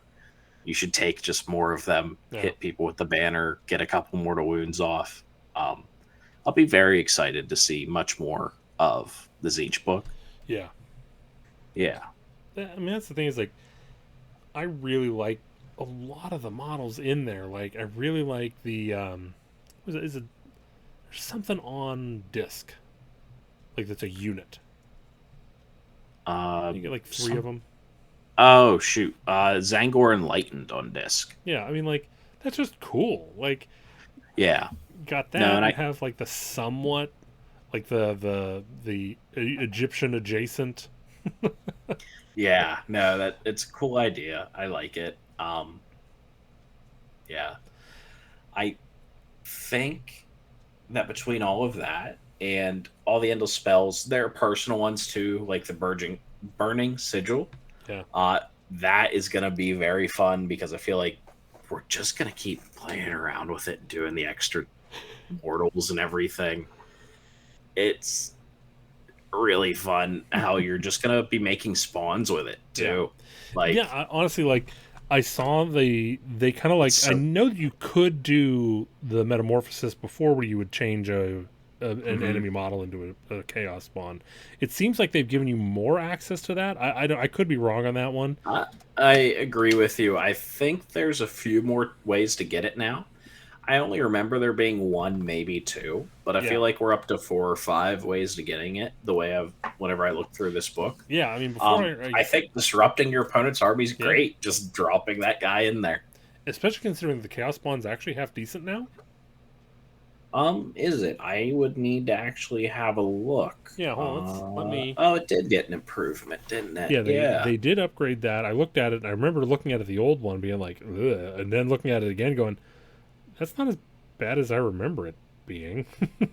Let's see. Yeah, no. Okay, cool. We're getting mortal wounds on 6s and stuff like that. Yeah. Okay. Very nice. Oh, they heal if a wizard casts a spell near them too. Okay. Yeah. They're fun. I like that. Now here's what I want to know. Yeah. And we might need to seek a sage on top of a mountain somewhere in order to get the proper answer here. Mm-hmm. KO. Okay. Garrisoned Arcanauts. Yes. One of the Arcanauts becomes a Chaos Spawn. I don't believe that there's any time an enemy model can be garrisoned with other enemy models. So I think what you would do would be place it in base contact of the boat. That's what I would assume. Yeah, I mean, does it just pop that out, or because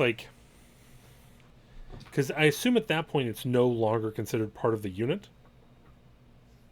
The spawn? I assume that has to be. Yeah, it's its own unit. Yeah. It just doesn't count as the model being slain.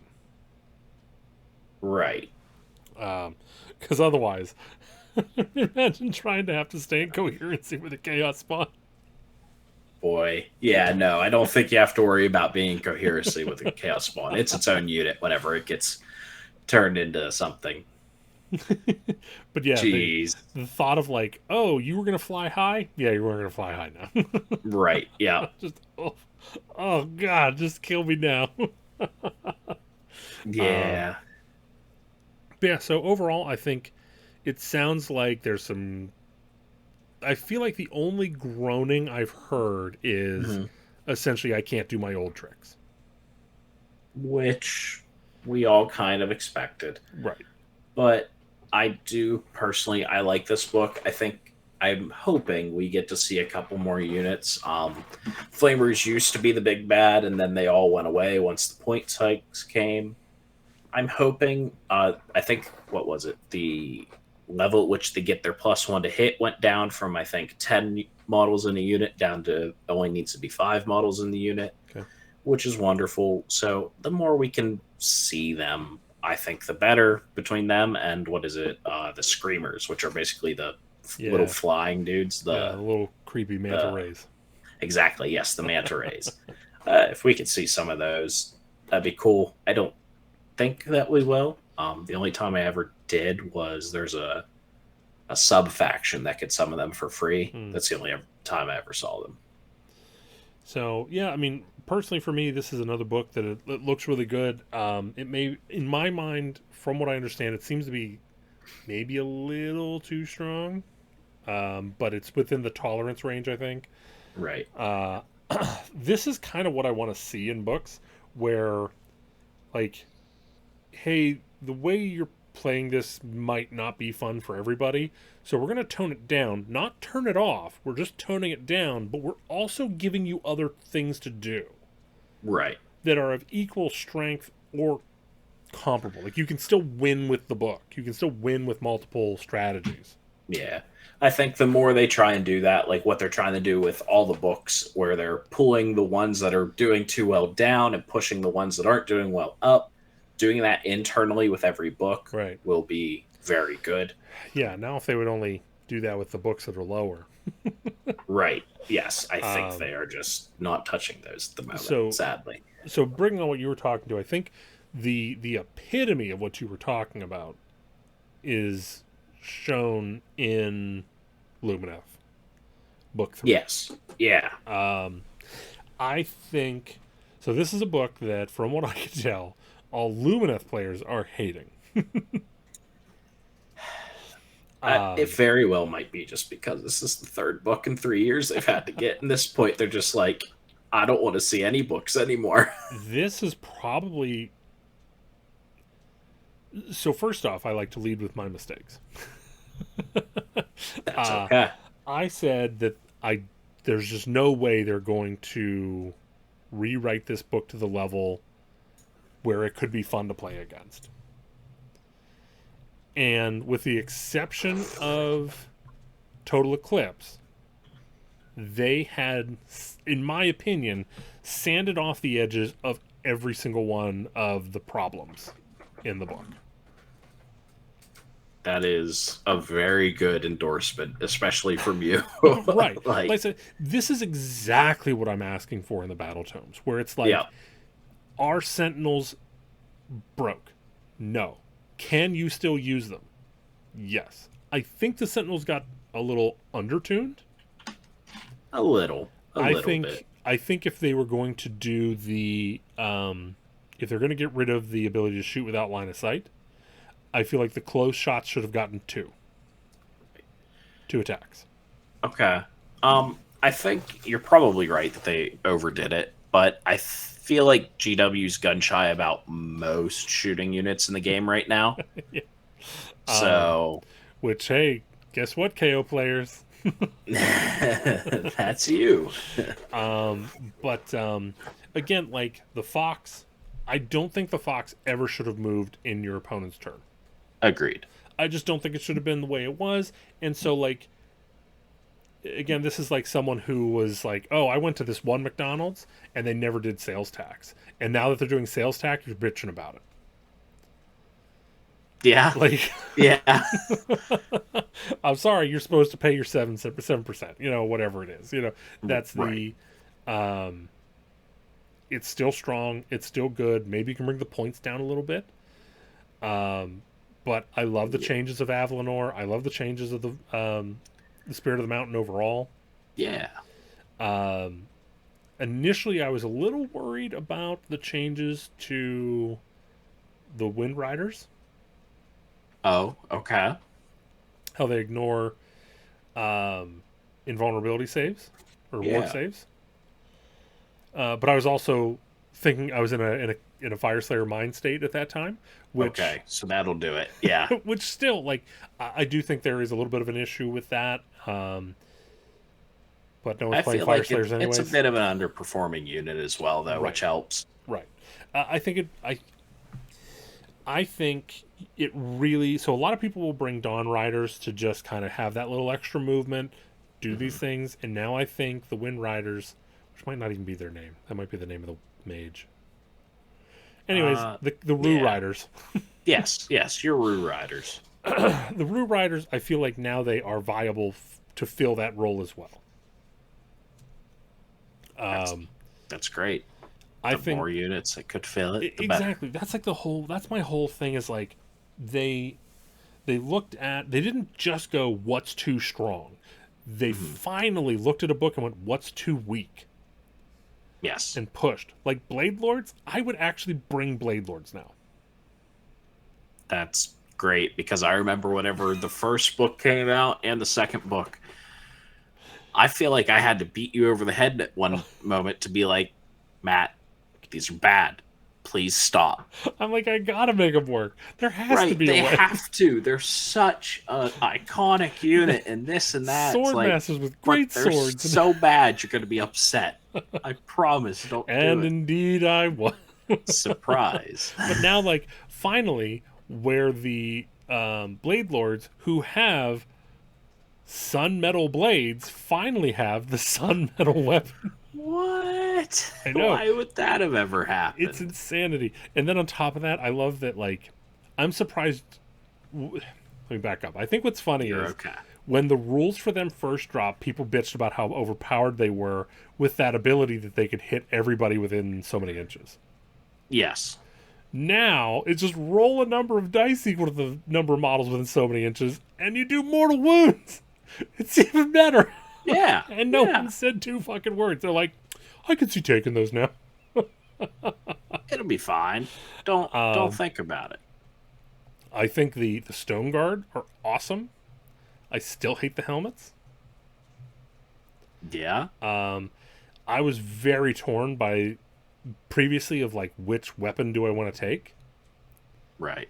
I ultimately went with like the diamond picks for my guys because it was less rolling. Nothing wrong with that. Which is always for me. I'm Nothing like, wrong. which one do I have to roll less for? Like that's Right. less rolling equals more success. So, No, I and think now- the Stone Guard changes were great. yeah, I think the Stone Guard changes are on point. I'm interested to see if the mortal wound save is enough. No, I agree. There are some armies that I think it will end up frustrating needlessly, almost. I kind Well, of like if you're playing against the Zinch list that wants to bubble up and Right. cast a D6 mortal at these guys, you're like, come on, let's see it. Let's see me Yeah. frustrate you by making all of these saves. I for them I almost wish it would have been a 6-up against mortals and +1 to that roll if you're within 6 inches of an objective. I agree. I like more things that are, if near an objective, Yeah. get bonus. Because Yeah. right now, just in case you didn't memorize the War Scroll, they only get their 5-up against mortals if they're within contesting range of an objective. Oh, okay. So as soon as you get them okay. away, they have nothing. So I think it would be fine to just have it be 6 all the time and +1 if they're Okay. in that. So then it just goes back to what it is now. Right. Okay. Okay. No, that's definitely a help. I didn't realize that it was a flat nothing if you weren't by an objective. Okay. That Yeah. is. And like I said, I really appreciate the changes to Shining Company, where as long as you're base to base, Mhm. Yes, the Awesome. strange formations that we had to all learn holy for hell, setting up Shining Company was a pain. Especially if you were running the horses and we all had that weird, well, we've all seen it, The kitty where it paw. was four in front and the one guy Tokyo Yeah, drifting the one guy's inside, just galloping drifting his everywhere. horse behind them. Yes. Like, What's boy. Elf Steve doing? He watched Initial D again. Yes, exactly. um, yeah, I mean, again, like that to me was one of the biggest reasons that I didn't like playing the army was because I was so limited Yeah. in what movement I could do because it's like, oh, I can't get up and over that fence and I can't run, so I guess I'll Yeah. just sit here. No, down at NashCon, I kept watching John Anderson, who ended up finishing, I believe, top 5 down there. And I even got the chance to talk with him for a little bit. He just breaks. Yeah. He just All the broke top it players all the are time. like- He was like, it just pretend it's not on your war scroll. Yeah. And I'm like, Which I'm very glad they fixed it a little bit right, more, because right, exactly. Because I think it's a it very shouldn't good be to the bonus. point that you're like, yeah, those rules that are in your book, ignore them because the army is just better if you do. Yeah, exactly. And I'm absolutely going under the assumption that Tekla still has all his spells. If I play against someone, I'm going to say you have all your spells. Right. That's Yeah. clearly a mistake. Yeah, no, that will be an FAQ that eventually GW will give us. It'll be fixed. I will. I'll. I'm willing to bet like $1,000 to someone that the first FAQ doesn't have it on there, because like, if they've given it to all the other god models since then, and he's the master of magic compared to them, he hasn't. They just forgot to put it on there. No, I think I agree with that, Or they're like- especially since like Marathi knows all the spells. Right. Come And on, I think they're Teclis like- doesn't. They're like, it's so obvious the Teclis does it. We don't even have to put it on the war scroll. Right. No, I agree. But again, like I said, the only complaint that I have is Total Eclipse had no change. What is the casting value on Total Eclipse? Is it A 9? lot. Yeah, it's like 9. But I mean, if you're bringing Teclis, you're still getting it off every Right. turn. So, Total Eclipse, I agree, is a feel bad spell when you can get it off. The problem that I have with it is not the general function. I think if Okay. you want to do that, there's 2 ways that you can do it. Okay. However, just having 3, I came up with a third way. So I think the way you have it right now, with your opponent just has to do double. Right. That's insanity. Like, you only can get 4 if you're lucky. There's some armies that get dumb amount, but Right. yes. But again, for the Majority are like very Right. happy at 4. Yes. right? If you don't have any tricks, you're doing 4, which is the base rules. Yeah. No argument. So it's 2 a turn. Like, and like, there's armies that essentially, if you're not in the top echelon, you need some of these in order to put yourself on par with other units. I don't disagree. Yes. So essentially what you're doing is you're just taking a lower tier unit and pushing it even further down. Yeah, for some armies I can see it. Now, what were you going to say? You In also, defense of... in defense of, there are some armies that, like, let's say cities, you cast that, they're going to laugh at you because they have so many ways of getting that extra command point. They're just like, thank you for making it so I don't have to fight this spell. Yeah, you get it off. Yeah, I mean, there are obviously going to be armies that are Right. not concerned about it, like OBR doesn't care about it. Yes. I think Grots actually don't care about it. I believe they make a decent amount But of... they'll be gone by the end of turn 1 anyway, so it doesn't matter. Right, It's- but they'll at least be allowed to use the command points on the 2 units they have left on the table, okay? So here's my 3 fixes. Okay. 1, the next... Yep, the next one costs one the more. next one costs more. Now it's strong enough for you? Okay.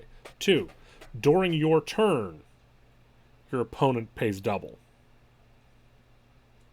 Okay, I like that. So it's a little stronger, has the same effect, and it's limited. It's So it's just defensive. right. Yeah. It's on your turn. You get a little bit of a rough shot, and then when it comes to your opponent's turn, they're back up to normal. Okay. 3, all command abilities, both sides, all players. I'm not opposed to that just because I feel like Lumineth Realm Lords, with them having their Aether Quartz abilities, have a way around it for a turn if need Right. be. I'm not opposed to that. I think any of those. I think the third. Honestly, I think that is least feel bad to most feel bad, but I think all 3 methods bring it below the line of I'm going to stab you in the parking lot. That's good. That's good. I mean, think about how you play your games and everything, and just imagine how that would affect your ebb and flow. I feel Right. like it's something you can work around, and it's Mhm. something that still impacts you. Right. Yeah. And heck, for the first one, it could even be until your next hero phase during each turn. So once on yours, once on mine. Right. I think that would be fine as well. But just Yeah, no, that's not a bad one. everything for a full round, no. Yeah. No, Especially if you I double. struggle with it because it should be a hard spell to get off. Obviously, Teclis just kind of hand waves it. And And I again, I'm feel all about give and take, so I have no problem if you want to lower that to a 7. right. Yeah. 7, maybe if you go with the first one, just a 6. Right. I feel like 6 is too low Right. for that ability, kind of no matter what. Yeah. In an army that has an auto cast and also has, I think, a few ways of getting bonuses to cast to just regular Joes. Yeah, they have a couple. Which is nice. They have a couple. Yeah. Hold on, let me see. There was something done to. Haven't gotten a chance to review the Bannerman. Oh, okay. I think it's just the Banner Lord. Is it? I don't know. Sounds right. He previously once per game could do D3 mortal wounds to I think like everything in a. In a bubble. Yeah. Maybe not even everything. But I just meant something in a bubble. People are saying that it's good now. So it's even called the World Banner. Oh, very nice. Go fuck yourself. Give him Neil, the and Chuck. real nod. Yeah. So reroll charge rolls within 18 inches. Okay. Not bad. All right. I mean, That's for 100 points. right. We're at lower points cost at least. I'm on board. Okay, you got me. Additionally, Oh, once per jeez. battle at the start of any phase, you could say that it will draw on the power of the World Banner. If you do so, roll a die for each enemy unit within 18 inches. If the number is equal to or less than the current battle round, the unit suffers D3 mortal wounds. Subtract 1 from hit rolls for that unit until the end of that phase. And then it Right, also has okay. sun metal weapons with 4 attacks. Which it should. 2s and 3s. Yeah. Yeah, Just for 100 one guy. points. Yeah. Not bad. Hopefully on turn 4, you can go ahead and mortal wound bomb the world. Let's see. And, People are saying that there's something they did with the Cathalar. They're up to 110, which Oh. I think that's not a big change. No, it really isn't a huge change compared to where they were. Especially for a unit that just felt like an auto occlude in the army. Yeah. Well, they still have Darkness of the Soul, which is another one of those feel bad. Bad depending on your mod. Basically, if you're against a destruction army. Right. They have Deep Thinkers like everybody does. They still absorb Despair. I don't see anything wrong with the big at 110, sounds like, because they were just an auto include, if not taking 2 of them. Yeah. Just so that you could hopefully take a hit on your 20-man warden unit and then just tell your opponent to pick up their models because they're going to flee. Yeah, I don't remember. Like, the Absorb Despair looks exactly the same to me. I don't know what people are grumbling about this. I wonder if the app's updated. I haven't even checked. Maybe that's You the would case. think by now. I mean, everything else has been so far. Okay, then good. It should be. Yeah. Honestly, I said I think this is probably. I'm gonna give it probably the best battle tome of the edition so far. That is We'll at least give it most improved. fair enough. I will give you that. It only took them rapid firing them out at us Yeah, to yeah. finally hit I'll tell you, what like, feels like a good one. I'm so shocked at the second battle tome. Like, I really don't understand the point of it. No, I hear you. I Like, hear I was you. kind of expecting, like, oh, in retrospect, they probably tempered them for third edition a little better. They probably got this. Nope. Nope. They probably No, made them a little worse for third edition. right. Yep. Yep. No, this current one, it feels good. I'm excited to play against it. Honestly, I think it'll be great that I don't have to worry about my opponent just moving around on my turn and making it so that I'm just pinned. Yeah. And did you bring bows? Yes or no? If no, be miserable. If yes, have a game at least. Yeah, I mean, like, that's one of the things is, like, I feel like this army is finally at a point where if I roll up and I see Lumineth across the table, I go, oh, this will be fun. Yeah, yeah. I agree that the mountains, the Yeah. Avalonor and the Spirit are going to be very scary. And you know what? Those are very cool models that you didn't get to see much of. I'm glad they're scary. I will not restart this army, but I will TTS this army. There we go. There we go. I definitely have a Blade Lord, Mountain, Stone Guard list that I would like to roll and see how. All right. All right. We'll have to mess around sometime and hop on there and do that. So what do we have left? So we have Corn, Yep. We need to KO, get corn. KO. Soulblight, Yes. Grotz, Yep. and is that it? I am pulling up GW's website right now just to have a look. So I think we're nearing out. So then we'll get those, Yeah. and then of course we get ushered in fourth edition with a Chaos Dwarves versus Dawn Rider dual box set where they Yeah. bring out two brand new armies. I think we get Dawn Riders just before I don't we think hit fourth. I don't know if we're gonna get. See, here's the thing: is I think narratively, which is kind of like their main force, their main driving force right now, is I feel like uh, Dawnbringer Crusade is going to be the new army that comes out at the beginning of fourth. That makes sense. Which, of You know course, what I means realized? it's going to be terrible by the end of fourth. Well, yeah. Beasts of Chaos are still only on their way Oh, dwarf. that's true. So Beasts I of forgot Chaos. about that. Yeah. So we got Beasts. I'm sure they're at this point. They're like, "Don't come out. Don't come out. Just we'll go. We'll skip this Right. one." I can't remember. FEC may be in the Nope. same thing. FEC. Oh, I forgot they just largely ignored. Oh, because we have BCR. Right. Yes. That's why. That's why. Yeah. So, So we yeah. have basically all of Death. Yes. Yes. So basically, we did order. Right. We're did working our order. way through chaos. We're almost done with chaos. We're done with destruction ish. Yeah. Yeah. Our spider's going to Most- get any love in the Grot book. I'll tell you what. As many people as love the Spider Rider stuff, I hope they don't miss and not do it because I think they should. The problem is those are very old sculpts, But still, and we all see they do look cool. They haven't aged too poorly, honestly. Right. I think so much of the grot community loves their spiders that you should just keep them good and update them a little bit. Yeah. We understand you just did so many squig models to make the squig army and everything. but don't kick out your spider people. Yeah, honestly, like that's one of the things I think is funny is like, as much as I am pro line refresh Yeah. as opposed to new units, Mhm.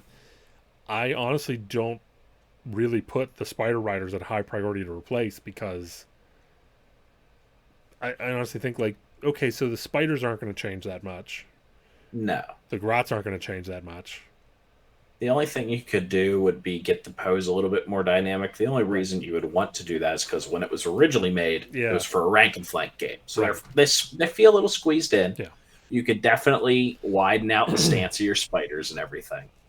Well, But- I mean, that's one of the same things. Like, I'm only just now getting to the point where I'm like, maybe it's time for new ogres. Fair enough. Okay. Okay. It's like, I mean, I understand that, they're it's hard to replace those things, Yeah.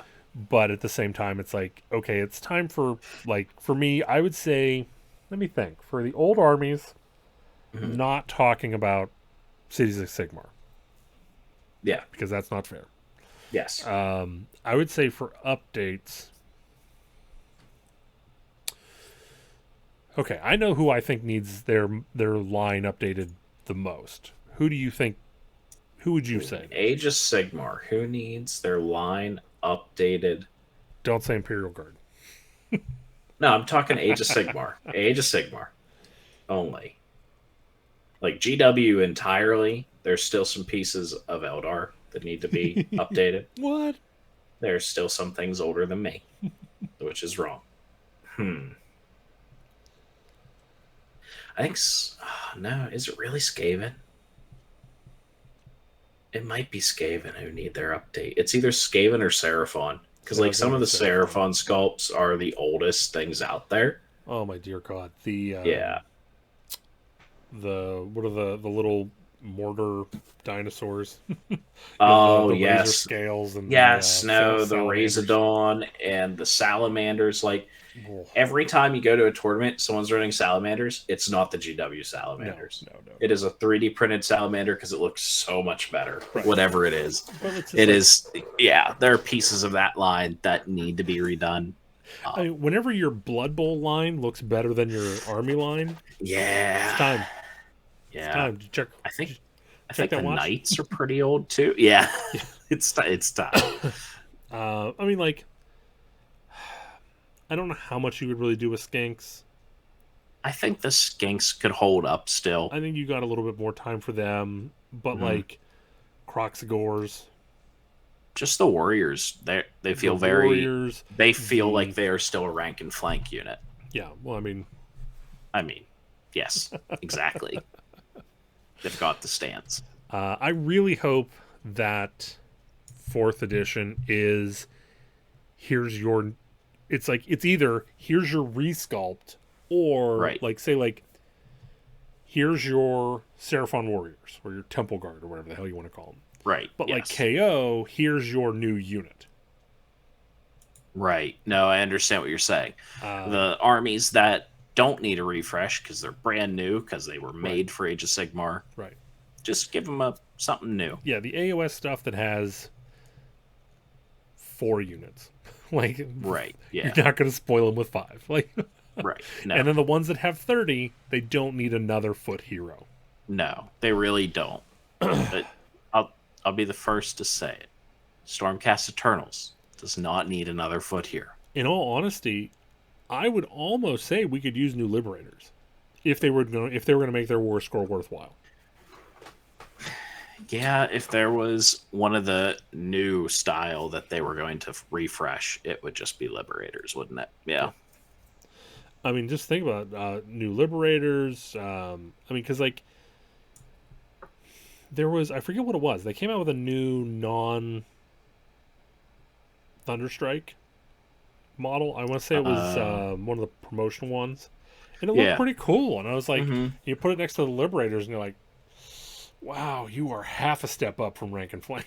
Yeah. Yep. I mean, that was GW just starting from leaving that. So sculptors had to do something different. And I wouldn't be too surprised if somebody said, hey, in the back of your mind, think of if this ever has to go in a square base, because what if we fail? Yeah, that's true. That very true. well might be part of it. I will tell you, playing fantasy, I kind of want to see what Stormcast would do in Rank and Flame. It would be very odd. It, But yeah, I kind be of a want to very see elite army. if they wanted to do like a A what if? yeah, like a what if for Old World. There we go. That'd be fun. All right, well there you go. There's another. How far off is Old World? Oh boy, old world. There's because of the pandemic. There's still another 2 years off. We won't see it till 2024 at soonest. Yeah, I was kind of thinking 2026. All right, maybe I'm being too kind, but I think what yeah, they honestly need to come out and go like, look, the pandemic knocked us off. We're gonna right. stop Just talking about admit old to it. world for a world for a while. We're not done with it. Like we're not Mm. pushing it But away. We're just but not it's not a main project. right. Yeah, It's something that's going to take us a long time because we want to make sure it's the best thing we have, and just come out and even say like, because a lot of the rumors are saying no old sculpts.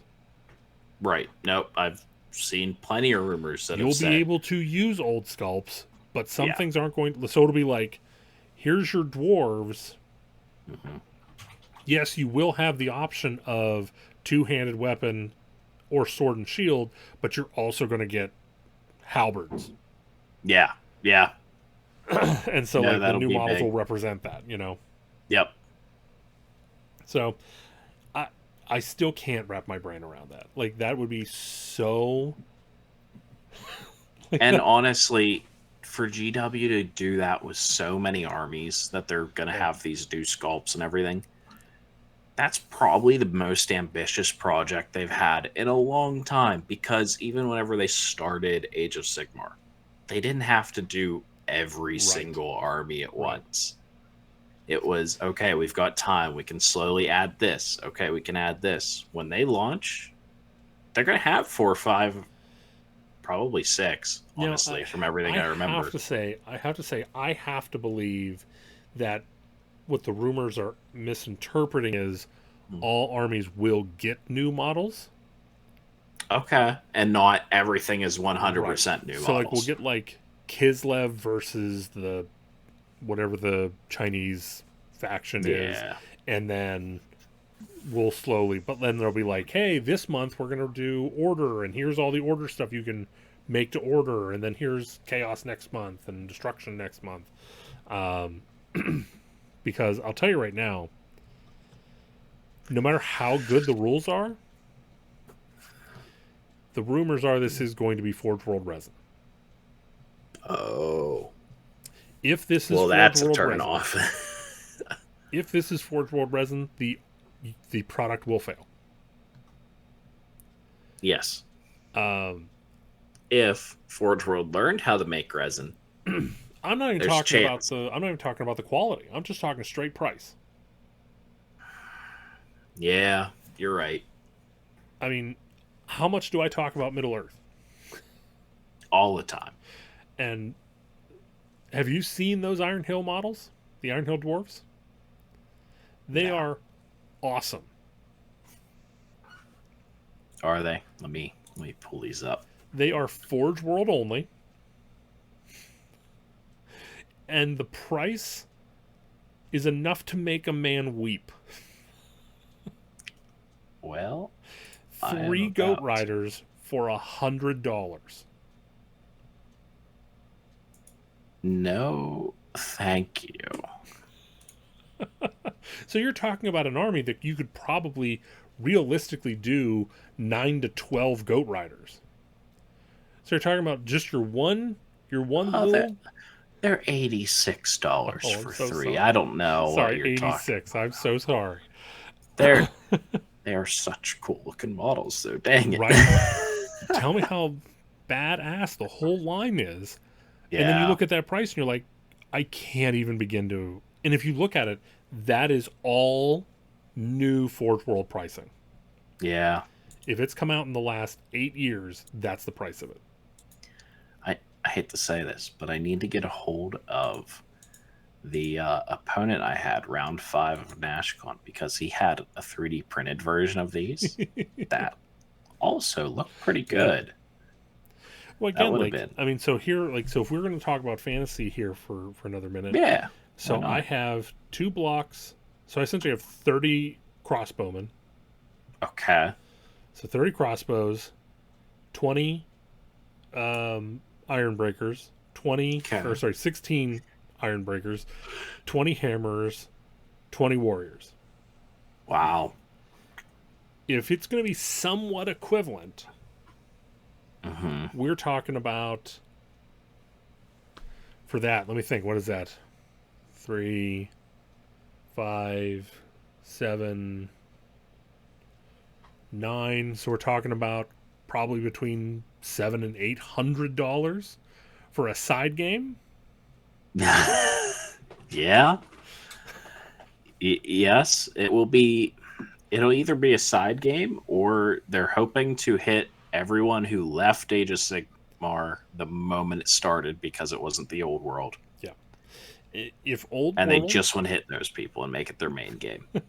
if Old World, because here's the problem though, is like you still have some people holding on to Ninth Age, and then you Yes. also have they're coming in and eating lunch, and then Conquest is coming in and eating your lunch as well. Yes. Yeah. And the rank and flank, especially right now. To be fair, GW probably has them over on model quality. It is just going to be that price is going to Right. really eat them up, I feel like. Right. If the only way Old World will succeed is if it is GW plastic at, I can't believe I'm saying this, GW prices. Right. Yeah. Yeah. Because the only thing worse than GW prices is Forge World prices.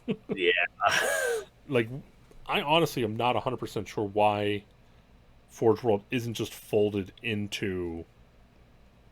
Somebody has some sort of backroom deal somewhere in there to cause this, but I agree with you. And again, like, don't get me wrong, I'm not saying, like, I understand them having, like, Forge World is for our side games. So Forge World is our side projects, our passion products. That's fine. However, there's no excuse for shipping costs anymore. There's no excuse for resin anymore. Yeah. There's no excuse for that level, that quality of resin anymore. That especially, honestly. I mean, honestly, the fine cast resin is better than Forge World resin at this point. That is saying a lot. Right. For anyone who lived through fine cast resin, if you haven't, consider yourself blessed.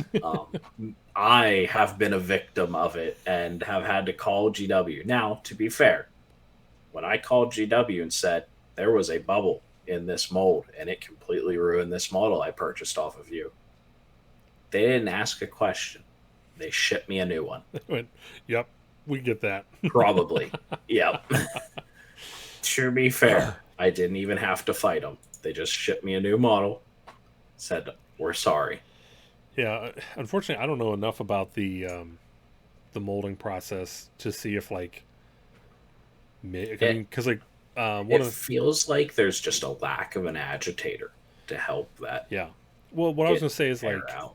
maybe even if Forge World wanted to go from, because again, whenever I started, Forge World was, you know, the whispered product in shadows. Like it was like it was like nobody would be willing to tell you what was on the website, and like everything was super high quality, and it was like it was the go-to. It was the luxury line of Games Workshop, and they have not kept up. It's like they haven't stepped forward a day. Which I guess I shouldn't say too much, because like I did buy the Dol Amroth Knights. Okay. And they are beautiful. Okay. Which, of course, is ironic because you never take them on foot. They're always on mount. Right. Yes. So it's like, here's the most beautiful unit in your entire army. Good luck never taking it. Right. You will never run this. But no, it needs to be folded into GW. We need to get some manufacturing of Forge World products over in Tennessee. We need to get them. Just bring it over. Bring it into the fold. You can keep the guys working on their special products, but maybe even where I was going with that was take a page out of Privateer Press's page, start 3D printing. Yeah, small scale is probably not a terrible idea. They're a big enough company to just take over a quarter of one of their warehouses. They just turn it into a thing where you have 2-3 people, essentially like machinists, just watch over some prints during the day. Yeah, because again, that way you can have the entire line on print to demand. That would be a good idea. Just give people a warning whenever they buy. Like, you might have up to a 2-week lead time till your product even gets put on the printer. Right. Then you're going to have a week of it printing. but you'll get what you wanted. Yeah. And Yeah. that way, hey, look, you're going to pay a little less. Quality's going to be a little less, but you're buying a thing where you're going to have 30 dudes shoulder to shoulder. I don't know. Some printers, they That's true. might be Yeah. same quality or higher, but yeah. I mean, I don't know. This always works. I know, but I needed Oh yes. a Bannerman. So I needed a Bannerman. So for the SDLs I bought, this is the standard carrier for all the units. Right. I was like, okay, well, I'll make a Thane that has his battle standard bearer. So I went from Hero Forge. Okay. Yes. Well, the problem is, quite the difference in scales. so yes. this is now my Thane, and this is my battle standard bearer. So I know you can't see it too well. Oh, there we go. But this is a friend of mine 3D printed this with a $200 3D printer. It's not bad.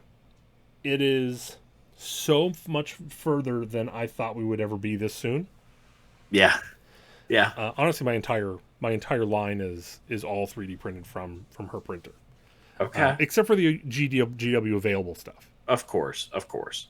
So I bought the gyrocopter, I bought the hammers and iron. The brakes. pieces you could actually still get. Yeah. Just to confirm, CGW, I still have I have the real stuff. That's yours. There you go.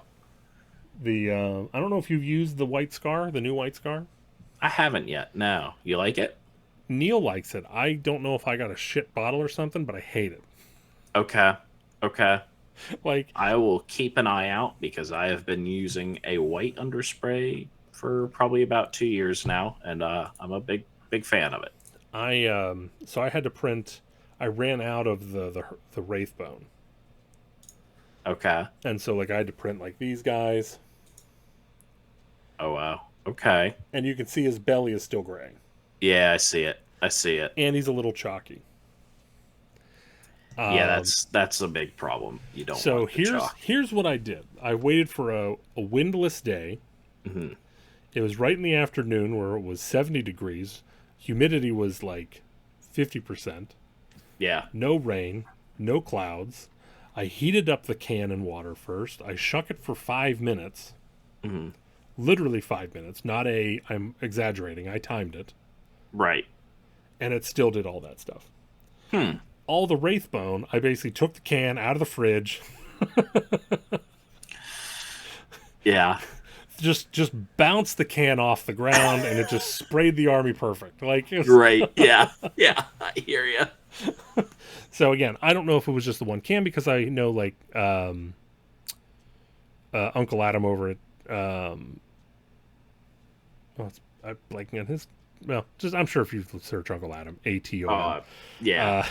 He did a review on his bottle and he loved it. Mm-hmm. So yeah, very possible that you got the bad can. Yeah. Much like speed paints during their second run of everything. Hey, my speed paints all work great. I'm glad. I'm honestly, very glad. So here's the funny thing is like I've had just a very small amount of running, but none with the speed paints. Wonderful. With contrast. You will have this. Alex gave me like this Dracula, like literally like a Dracula looking guy from Black Plague. Mm-hmm. And so I made his like overrobe red. And then I made his hair like a sickly blonde, like a blondish white. Yeah. And the red keeps pulling up into the side of the hair on each side. So I keep on just like white, still bleeds up. Yeah. White, bleeds up. So now what I've done, Jeez. I did this a while ago and I haven't gone back to it, is I'm like, fine, screw you. Clear coat. Yeah. Just hit it with the clear. We're done. Clear coat, and then I'll do white over top of that, and then that'll stop it. But jeez. Whenever I get around to painting Soulblight, which I do want to do Soulblight, I really want to be able to play these guys because there's something about pushing 60 zombies on a board that's just. Oh yeah, definitely. I would like to shove this forward. Done. I do think that's going to be my first full Xenothal highlight army. Okay. Okay. Because Help nothing's yourself primed out a yet. little bit while you're doing 60 zombies. Yeah, exactly. Because like I'm Yep. really not going to put effort into these guys. I don't blame you. I don't blame you at They are all. going to get Mortark skin, Hmm. or, or the not Mortark. What's the Nurgle Primarch? Mortarion. Mortarion. Mortarion Yes. grime. I think it's just a wash. I think it's just a shade that just has a Okay. little bit of green into it. And I'm like, okay, everyone's getting that. Yeah. And then you'll get some hair that's gross. And then I'm going to pick all the dingy browns, and then that's going to be your clothes. Yeah. Yeah. Everyone's wearing yellows and browns. That's There we go. Perfect. be done in 2.5 years. That's, Eventually, someday. Yeah. well, Yeah. what's funny is we're actually a little under our normal time frame. I was gonna say we really ripped through it today. We are out of practice, I think is what that is. Well, that's why I decided to BS at the end here. That's okay. I'm all right with that. I I'm still annoyed that I didn't realize this was the second anniversary. Yeah. I think I need to come up with something. I don't know what. Something for next month. Yep. No. I'm thinking like something extra. Oh. Maybe I'll get. Maybe what we'll do. This is what I'm thinking. Okay. Hit me with it. We get the whole group. Okay. We live stream Okay. and we do an actual power hour. Of just as much as we can fit in 1 hour. Let's go. Oh no. The alcoholic power hour. Oh. Shot of Yeah, I beer. got enough beer in the house. We Shot can of do beer that. every minute for 60 minutes.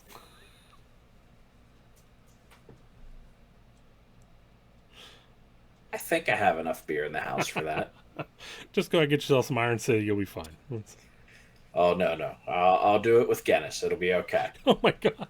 All right, so we'll put a disclaimer that I'm not responsible for.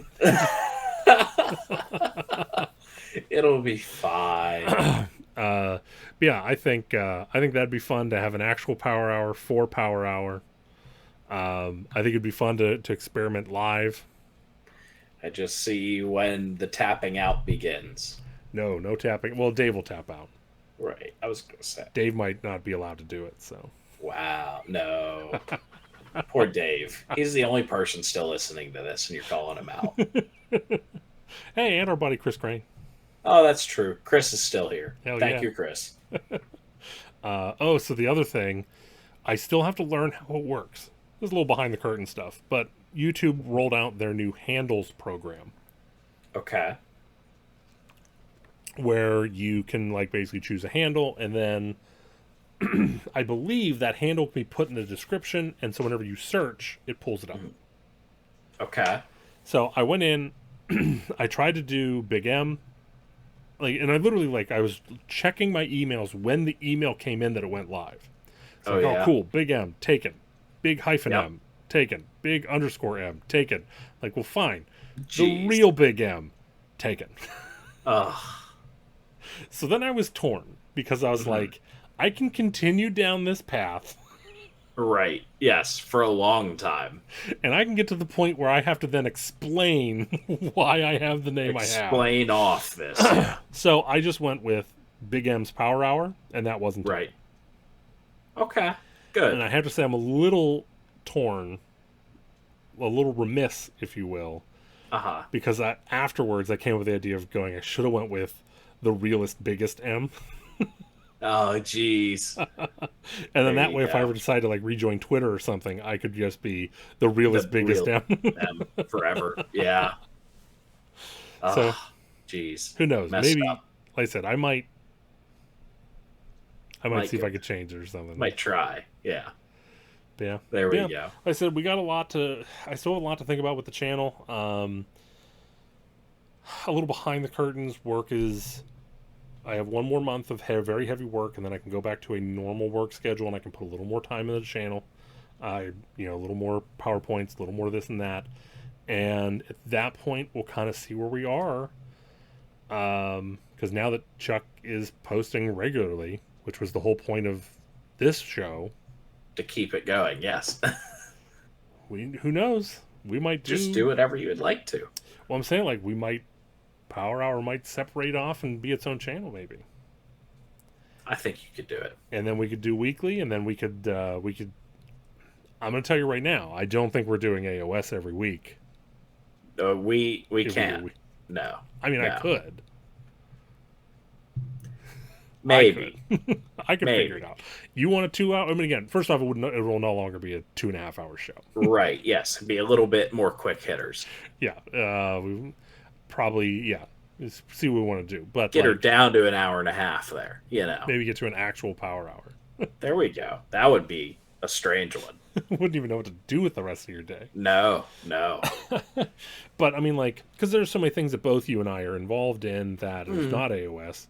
We could talk about AOS. We could talk about 40K. We could talk about even if we did a series where you and I explore new games, I could handle that. and like Yeah. say like the first week of every month, what did you think about Infinity?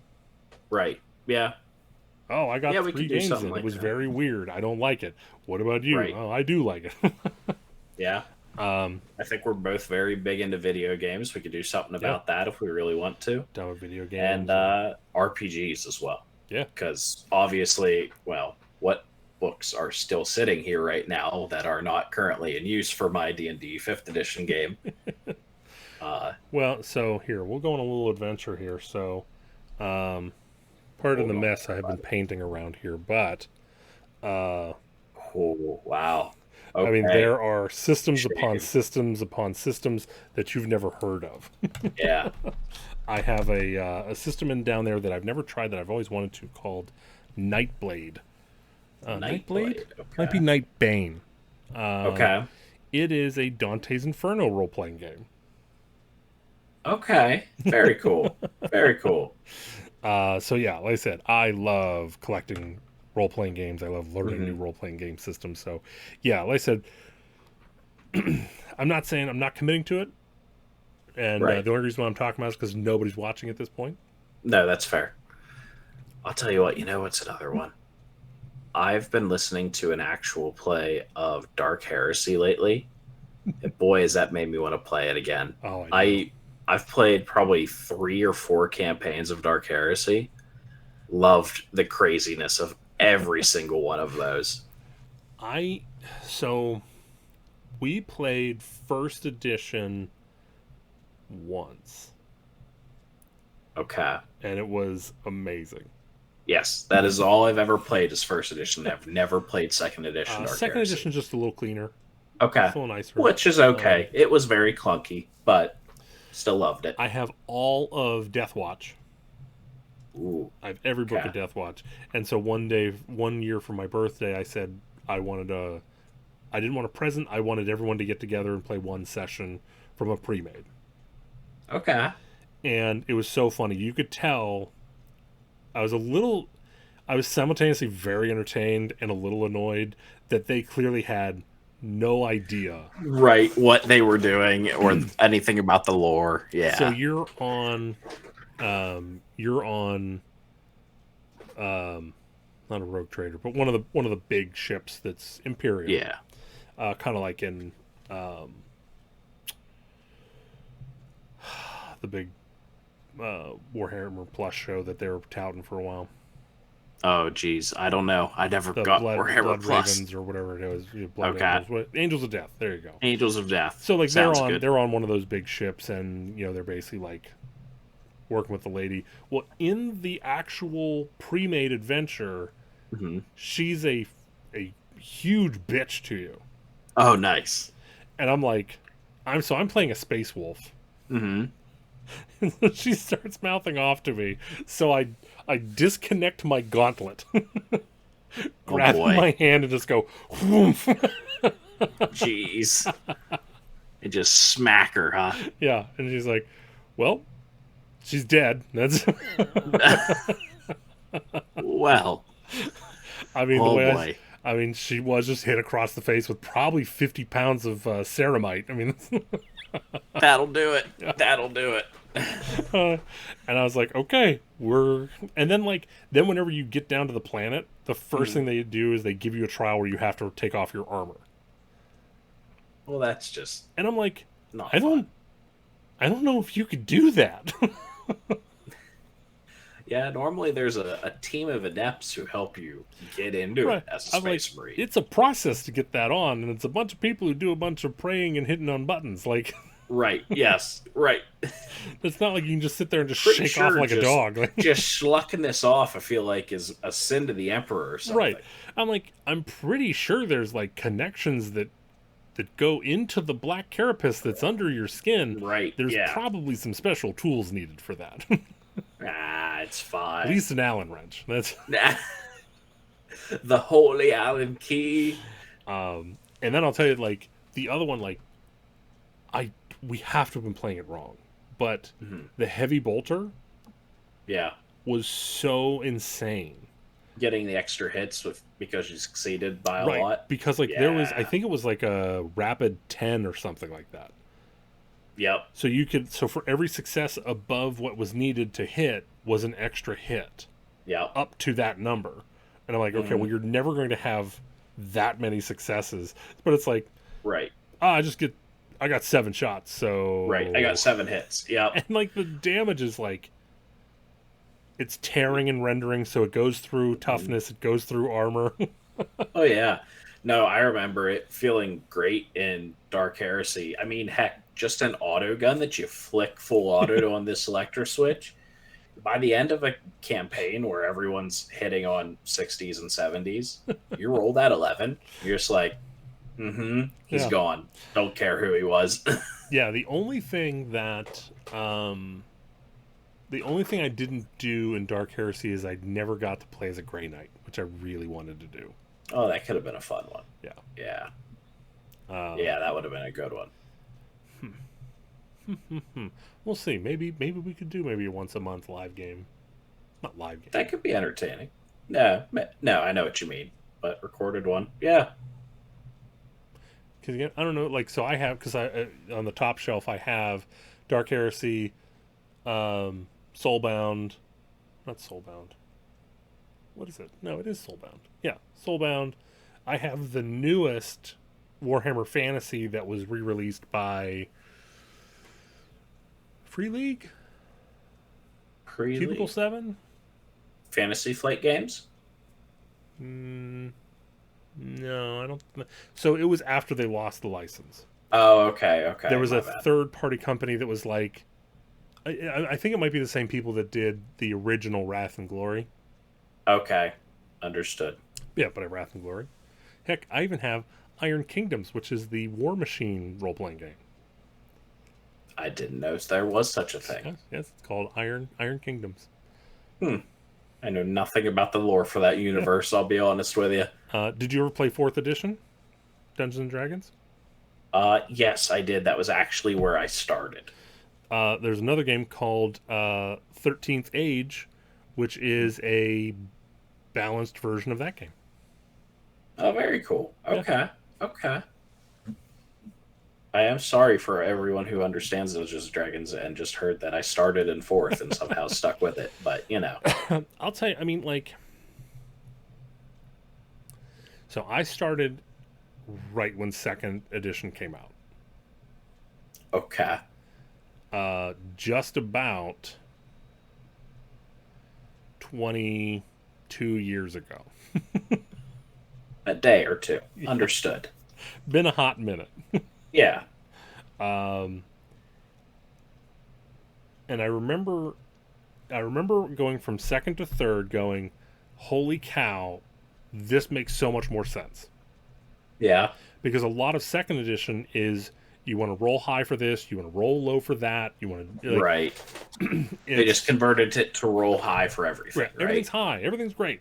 Because, like, Right. you had, like, and then, like, your saving throws for 2nd edition was, like, save versus breath weapons, save versus rod, save versus death spell. And so, like, it's not, like, normal. It's, like, this weird, well, I'm getting hit by, an ogre, I guess that's Mhm. closest to a snake bite. So, Yeah, I hear you. I hear you. and Yeah. like, and on top of that, there's no rhyme or reason as to the number. It's like, okay, I am a fighter mage cleric, so at this level, this is my saves.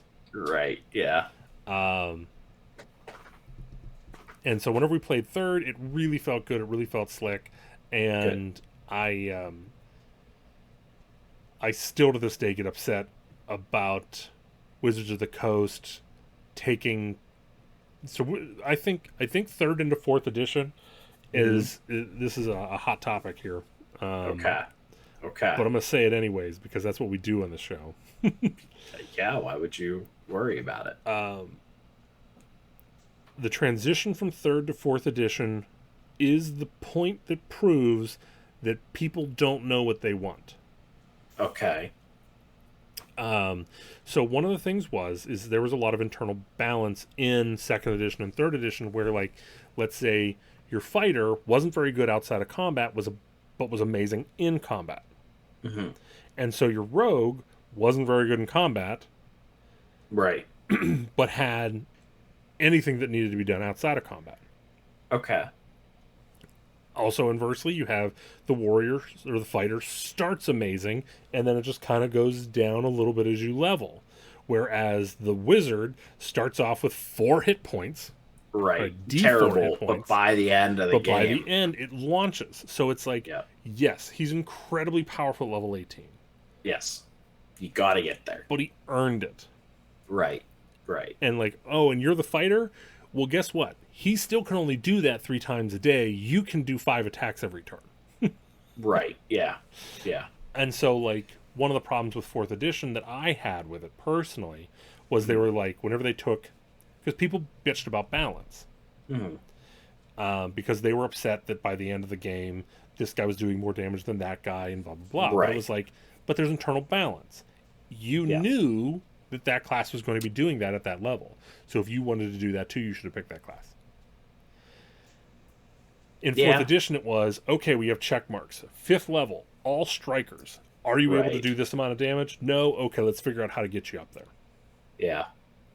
And I'm like, well, at that point, what's the point of playing the different classes? Why not just play striker and then Different flavor text. right, right. Yeah. It's like at that point, just let me get up there, roll a d20, and then you tell me if I do 12 damage or not, and I don't Yeah. even worry No. about damage. Like, Yeah. and then on top of that, like now you have fifth edition where you can Mhm. only have so many magic items Yeah. Yeah.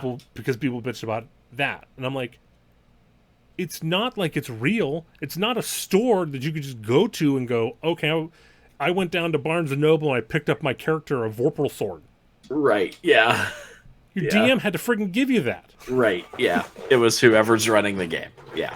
Like the one of the I think one of the biggest misnomers in all of role playing is DMs shouldn't say no. And I'm like, no, they should Or sometimes. almost Yeah. always say no and It's go whether or not they do.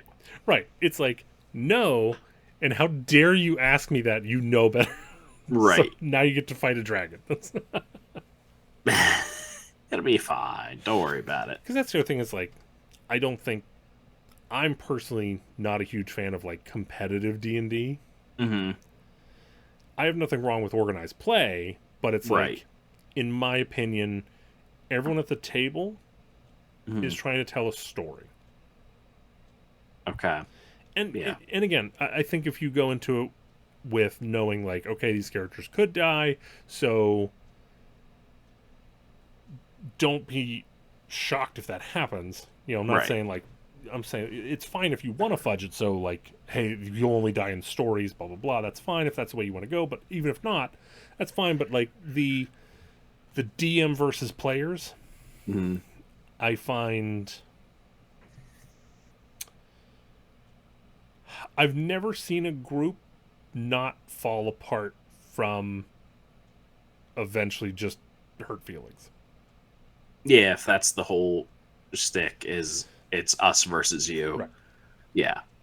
No, I agree. Everyone has to come down and say, "Hey, we all agree that we're here to tell a cool story, right? For a couple hours every Well, I week mean, or every other week. Yeah. I think if everyone has that in mind, Hmm. and the DM is trying to get the big bad to run away, Yes. you just go, okay, Okay. He can do it. I'm gonna shoot the henchman beside him. However, but yeah.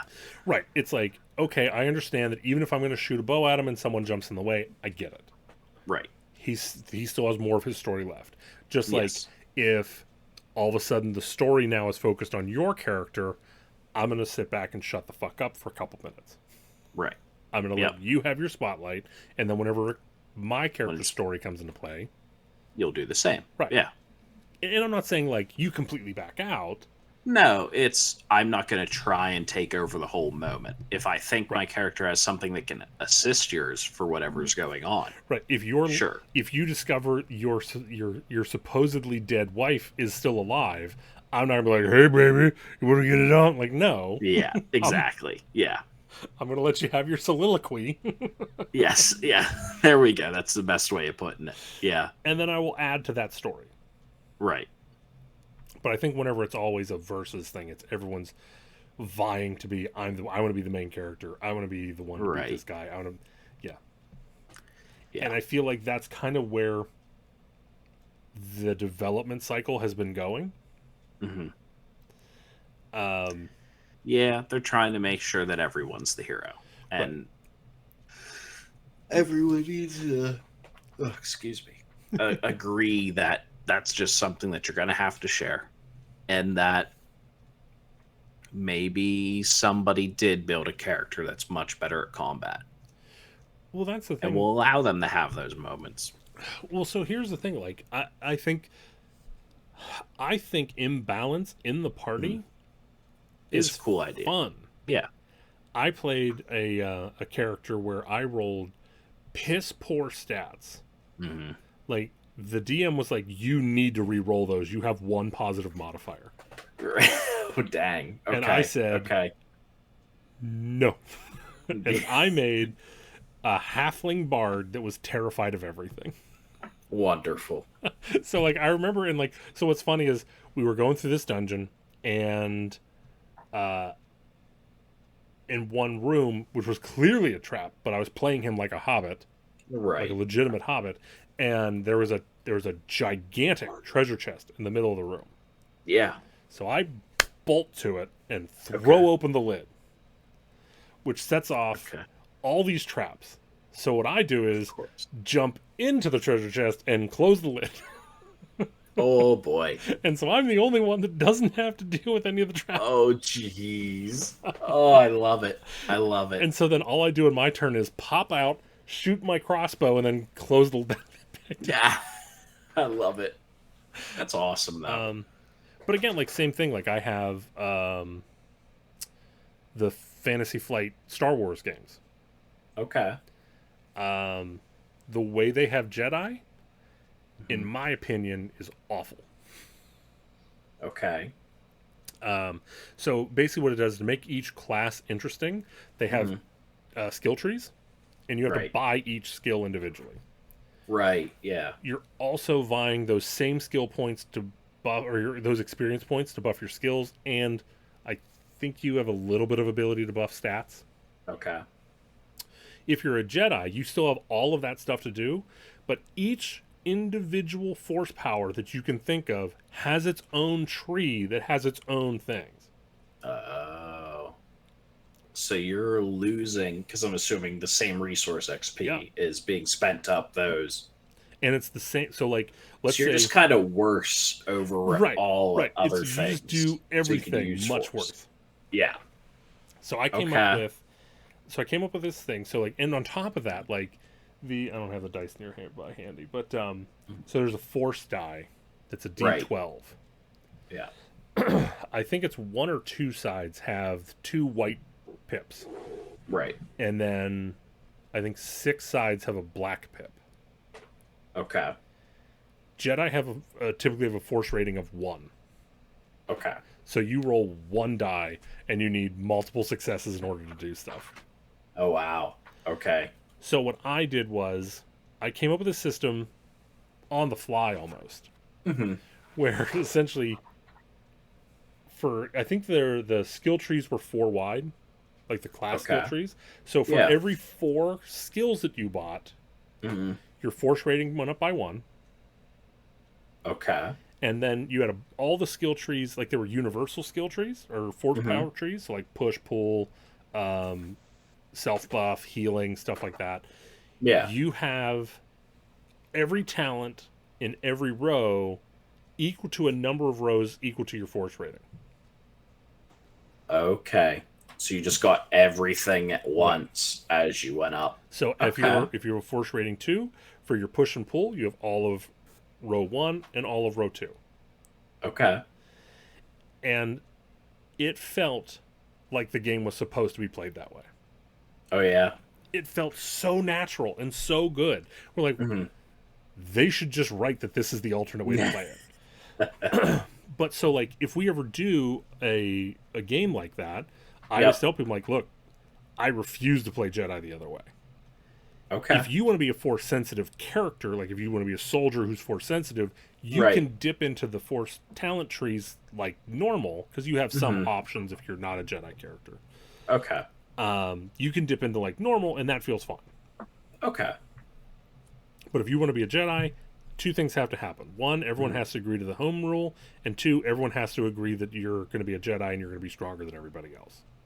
Right. That. Yeah. You are gonna be the hero as far as combat's concerned. But at Yeah. the same time, this does take place during the original trilogy. Okay. And so if you start zipping around and pulling shit everywhere, Right. All the Empire right. is gonna be after you. Yeah. I mean, if you want to be the guy who sets off the car alarm in the middle of the night. Yeah, that's great. That's um, great. and again, like we've played it a couple times like that, and it's fine. Yeah. Yeah. Like, and honestly, like one thing that's funny is like the Jedi is typically not the main character. That's the best. Personally, I think Right. that's awesome. Right. Yeah. So it's like, because it's like you either tell an all force story or you tell a no force story, Right. and you sprinkle in force every little bit here and there. Right. Yeah. You give it to that one force person every so often. Right. And Yeah. so it's basically like it honestly feels like Obi-Wan in A New Hope. Okay. Okay. That's not bad at all. Right. Every once in a while, Obi-Wan has to grab a gun. It's okay. Right. Right. Exactly. I mean, it's really fun, and like I think if people just relaxed Hmm. and just had fun, Yeah. they'd be so much better than like, oh, it's not balanced, blah blah blah blah. Because like when it comes to like my D&D and stuff, my threshold for balance is much greater than say for AOS, Right. No, I understand. because that is supposed to be competitive. Yeah. Yeah. So I brought that back around. I see that. That was a great segue. It's So beautiful. this was a preview of what's potential to come if Big Empire Yeah. goes in. Hey, why not? Why not? But yeah, so now we're up to our normal time frame, and I saw you Perfect. yawning, so Good. Good. I think we'll call it there. It is getting a little late. It's okay. Hey man, I gotta be up in 6 hours, so I can't do it. I'll need my beauty sleep. It gets bad otherwise. come on, little. Oh man, young whippersnappers. Yep. Man. Yep. Us young kids, we are just soft That's it. nowadays. That is one thing that I do have a little spark of pride. Hmm. Like whenever we go to events or stuff or anything like that, like by the end of the day, I'm I'm still boot. like I'm still Big M, I'm still power houring, and then like everyone else is like, what are you doing?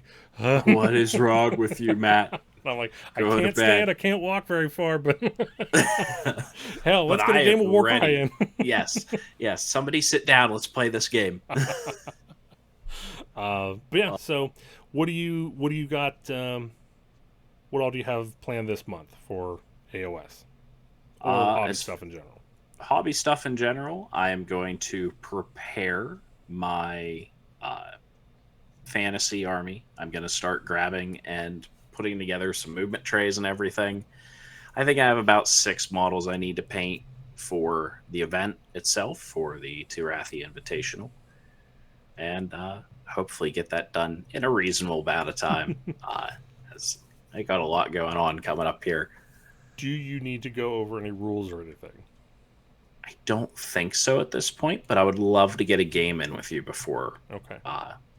The actual event. So let's try and get Like I said, that. I mean, everything's put together, so I can Right. play whenever. Yeah, all my stuff's put together. I just need to slap some movement trays together, and I'll be good to go. So here's one thing to remember: Yeah. whenever it comes to rank and file, Hmm. 5 guys wide is Right. essentially the minimum that you want to do. Yep. Because as soon as you go under 5, you don't count as a rank anymore. Right. Which was funny because one of the things I wanted to do, I wanted to try, was bring iron breakers and Okay. just do like 3 ranks of like 7, so only like 5 people could like hit Oh, me. And jeez. or if I charge them on the one corner, so they can only have like 3 people hitting me, and I'm like, Right. I don't care. Well, I do think I'm going to have one super mob of bloodletters, 40 bloodletters. That'll be 10 wide. Oh, so you're going into horde rules? Yes. Okay. Yep. So we can I- get that extra rank of swinging. So I actually bought an extra movement tray because Okay. I'm gonna try some tricksy stuff. Nothing wrong with that. For my hammers, I'm trying 7 wide, 3 deep. Okay. So if I come Okay. across a 5 ranker, I still get. Right. You get all 7 to swing. Yeah. Yep. The only problem is I have to be the one to charge. Right. Yeah. So Yeah. That might happen. we'll see. Between that, I'm just going to lean on some Nurgle magic then as well. And hope that pushes me through. Okay, last topic. Yeah. Last topic. I don't understand why 40K doesn't enter the 21st millennium by having all of the friggin' Chaos Demons just aligned with a goddamn Chaos Space Marine unit. Or not unit, but like have there be the Emperor's Champion book, and that's where the Zinch models are. All No, of I them. agree. Like, Yep. AOS does it, and it's perfect. I don't disagree. It'd help. It would be doesn't- nice. It doesn't make any sense. Like the Chaos Gods are not friends; they're not hanging out. No, definitely There's not. no reason for it to be in, like, even in the books.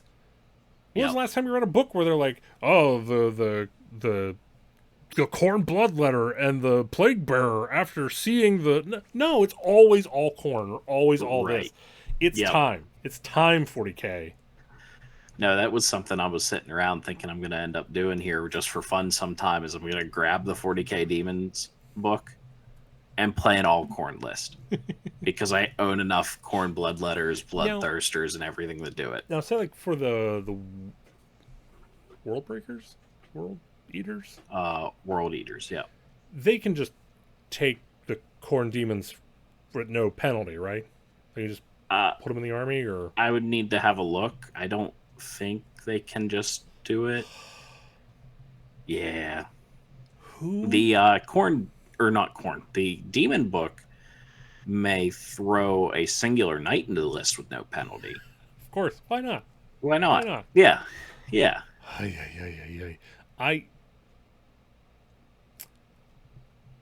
If 40K came out today, it would not succeed. But it didn't. It came out 30 something I'm years ago. telling you, if it was like, hey, dude, like if Age of Sigmar's out and they're like, we're gonna Mhm. get into we're gonna get into space shit, and they were like, what is this game? What is wrong with you? What not is wrong. this shit? Like, You're not wrong. how do I make an army again? What? Right. Yeah. Yeah.